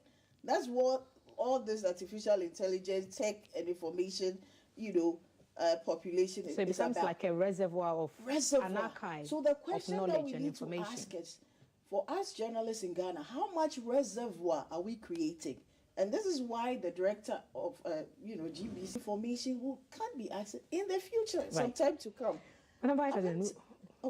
Sorry, I was going... make your last point and then we'll... Having said that, let me just quickly say that we're going to have two people who are very IT savvy, as well as, I'll say, the new media savvy, as well as the whole issue about artificial intelligence. Who are they? Talking to us. Just Charles Ni Aiku Ai. He's an IT expert, and he's one of us. He's also the general manager, external communications at ECG. And then we have another person. She is Ethel Kofi. She's the founder and chief executive officer, Edel Technology Consulting. Okay. Quite a lot of information. They have practical information they'll share with us. And there'll be opportunity to ask questions and also get... time and place? 4:30. 4:30 p.m. Exactly. So we start exactly at 4:30 p.m. What's the venue? La Palm Beach Hotel. Okay. At Daikese Hall. La Palm Beach Hotel, 4:30 p.m. is the venue for the public lecture tomorrow as part of the GJA's 75th anniversary. And they are hoping to discuss the theme, 75 years of excellence in journalism, honoring the past, embracing the present, and shaping the future. The sub-theme is AI and the future of journalism. And they want to have a conversation on how journalists can use AI as a tool to enhance work and also to transmit information that is credible, so that we do not just take 30 p.m. at La Palm Beach Hotel. Vice President Linda Santier-J and Public Affairs Officer Rebecca Ekpe, both from the Ghana Journalists Association, have been our guests this morning. Ladies, thank you for making the time. Today on Obonu TV at 2 p.m., the launch of Season 2 of Gadangme Bio, a reality beauty pageant which highlights the traditions and cultures of the people of Gadangme, will be coming your way. The live show is today at 2 p.m. Auditions for the program will start on the 19th of August 2024, and more information will be provided right after the launch. So if you have time and you can join us, Gadangme Bio train mo famoni oyeneke program ne hisumo kwamo Obonu TV shande ne ngwejenyo ni no feno ni ko hekwe abakebo. Join Obonu TV at 2 p.m. for Season 2 launch of Gadangme Bio. We'll take a break. When we return, BFS traveling.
Welcome back.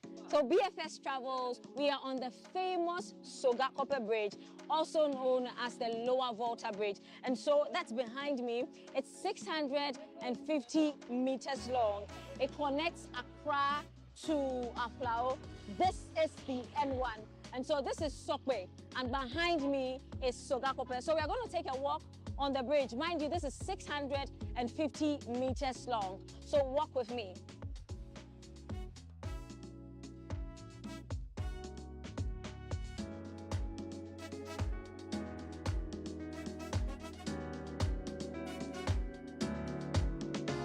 So I don't know if you can see the canoes there, but this place is really picturesque. Now look, so these vehicles you see are heading towards Accra from Sogakope or from Aflao.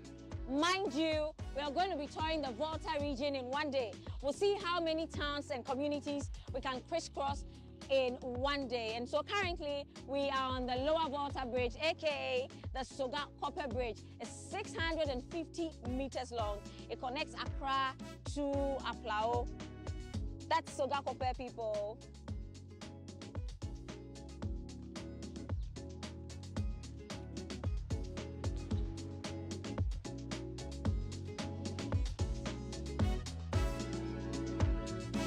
So we are going to the other side of the bridge.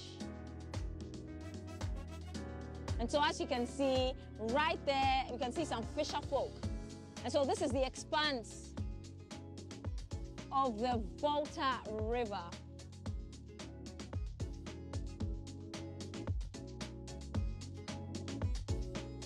And so motorists coming from here are from Accra, heading to Aflao or Sogakope. And then vehicles returning, we can see a lady on a motorbike. She's going towards Accra, Vume.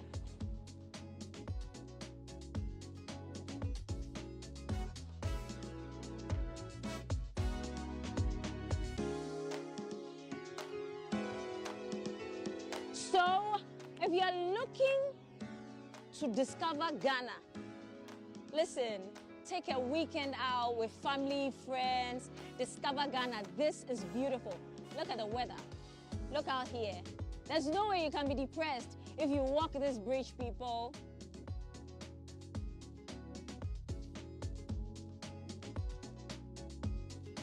I made it. I'm at the end of the 650 meter long Sogakope Bridge. People, the adventure continues. We enter Sogakope Bidat. We're in Sogakope now, and you cannot enter without seeing the flurry of, it's called street economy. So we're going to be sampling some of the local food and local cuisine. First, there's Akpono biscuit, we'll have to try. There's Abolo 1,000, there's Abobi. Listen, we're about to enter the street, so walk with me. Nenye, Deka de 10 cedi. No, Tiso. How do you say Tiso in Deji sia, Deji ma plan Deka.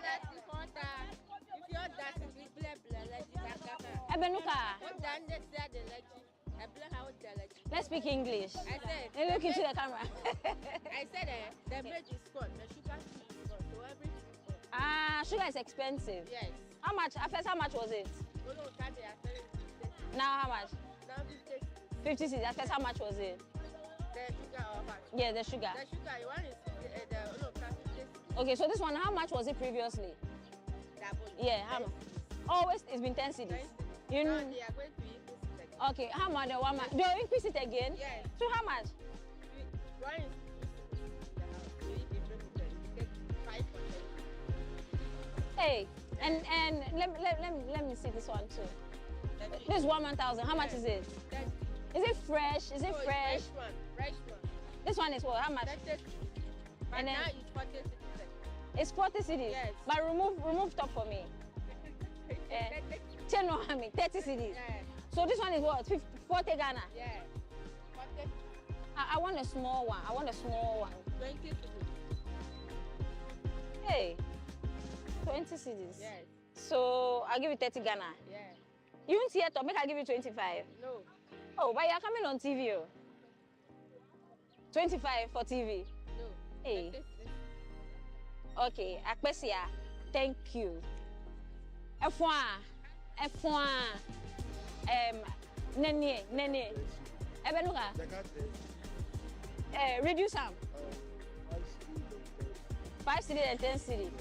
So this one, give me 4 cedis. Nam 4 cedis. Ma play Deka. MV. So right now, I can't, what is having here is 5 cedi. Standard price 5 cedi. Exactly. Then I can buy only 2. I don't get money. That's the system is very hard at the So has it always been 5 cedis? Yeah, that's how you do it. Yeah. Will you be increasing it too?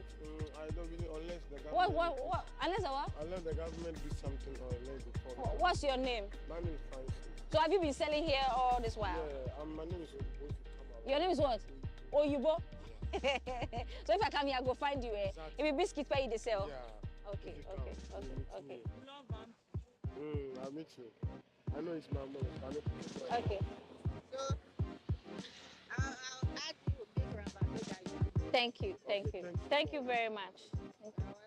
So how's business? Generally, how's business for here? Yes, it's not going well. You sure? Yeah. Why they talk so? It's not going. The passengers are not buying. The passengers are not buying. Yeah. Hey, they don't have money. The things are expensive. Right now, we've taken my. You also have that the system is very hard. Okay, apart from biscuits, apart from selling this, what's the local name for this biscuit? Aigbe biscuit. They use cassava to make that. Okay. And then egg to make it. You know how to do it yourself? No. If I get the why did you know me? Well, you know what I. It's what your music what? Audio Mark. Yes. You dey lie. No, quotation. What be your name? Quotation. Quotation. Yeah. Give me freestyle for you, BFS Travels. See you in the next town. Welcome back, people. Wezo. We are at Dabala Junction. So this is Dabala Junction. We are still touring the Volta. So if you go straight ahead, you are heading towards Akachi Abo, Nogokpo, Aflawo, also Togo. And then if you go towards my right, we are going to Keta. So we are going to Keta, but we are going to be passing through the Dabala Township. And so we're bringing you the sights and sounds. See you there. Welcome back, people. So BFS Travels, we are on our way touring the Volta region. We find ourselves currently at Alakble Junction. And so if you look on this stretch, we'll come back to this very interesting statue here. But if you look towards your left, the township of Alakble is there. Achito is also there, and then Fiaho. Did I get it right? And then Fiaho, where that's the hometown of Lieutenant General Kotoka. And so this is a statue of him. It says he was born on the 26th of September 1926 and he was assassinated on the 17th of April 1967. Rest in peace. And this was donated by an unlocked citizen. And so we are at Alakble Junction.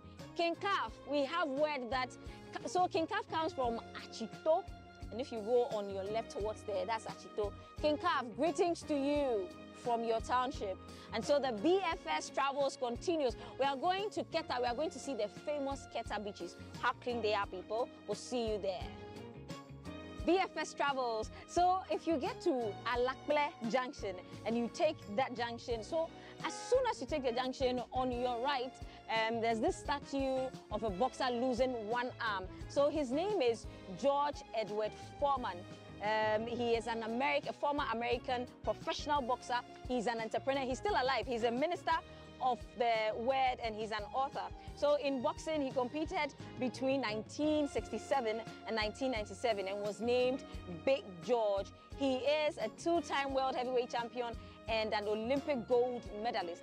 Now, as an entrepreneur though, he's known for the George Foreman Grill. So the story behind this is he used his name and then sold the rights to those people.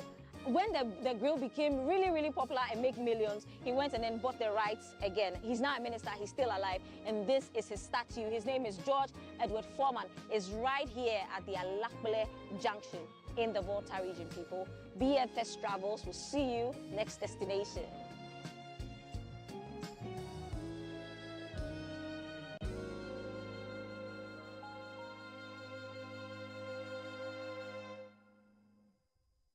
So I think officially the Volta region has won when it comes to clean beaches. So we are on the Keta stretch, yeah? We're on the Keta stretch, specifically the Huti area. And then if you look towards my right, Reddington Beach Resort is over there. So as you can see, my lens will tell you, look, it's clean. And you see, so this is a model beach. Accra, sit down, shift. Keta, Volta region is the place to be. So if you're a fun person, if you're a beach reveler, if you're looking for a clean beach to go with friends and family, please leave Accra, head over to the Volta side. Clean beaches in Kwan. BFS Travel, we were at Huti, and then from Huti we went through Angloga. But through Angloga, we went through the town way. And then Jelukope, right before Keta though, the town is called Jelukope, and we are in Keta. People, can you see Keta School right there? So that's Keta Senior High School. Jolali, we are in your town. BFS Travels, see you in the next town. Like we promised, we are touring the Volta region in one day. So from Keta, we are now at Keji, and as you can see, it is a fishing community, and these are boats or canoes that the fisher folk have left because they have set traps and their nets in the lagoon. So we are going to be heading to Denu from here. Stay with us on BFS Travels. We'll see you in our next town, people. Next town. BFS Travels. So we are in Denu, and just behind me is the Denu market. It is so crowded. It is so crowded. We're looking for bobitaji, but then because it's the close season, we couldn't find some.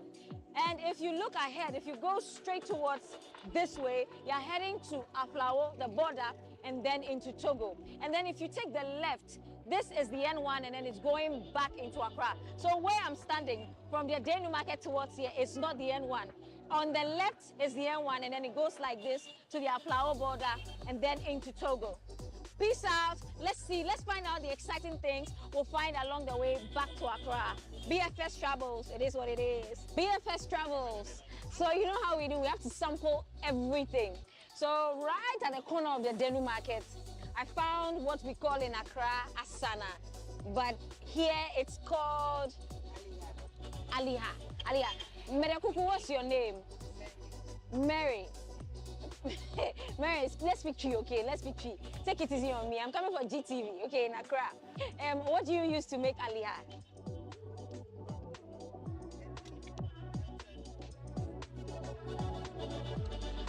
Okay, so from the little I've picked up, so it's maize. So when the maize is put down to sort of dry, when it starts to germinate, the roots is then taken and then soaked, and then it's going through a process. That's what's called Asana, aka Aliha, people.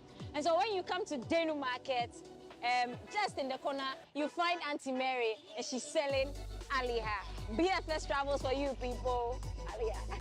People, so BFS Travels, we are at the famous Nogogbo Township. So from the Denu Market, we did the left turn onto the N1, and we are heading back towards Accra.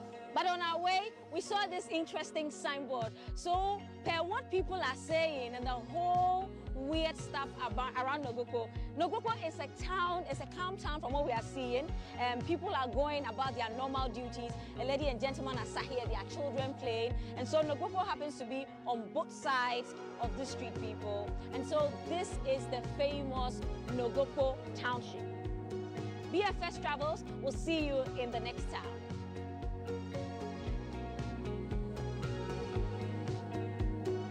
People, so BFS Travels, we are in the Volta region. Guess where we are? So we are in Akachi.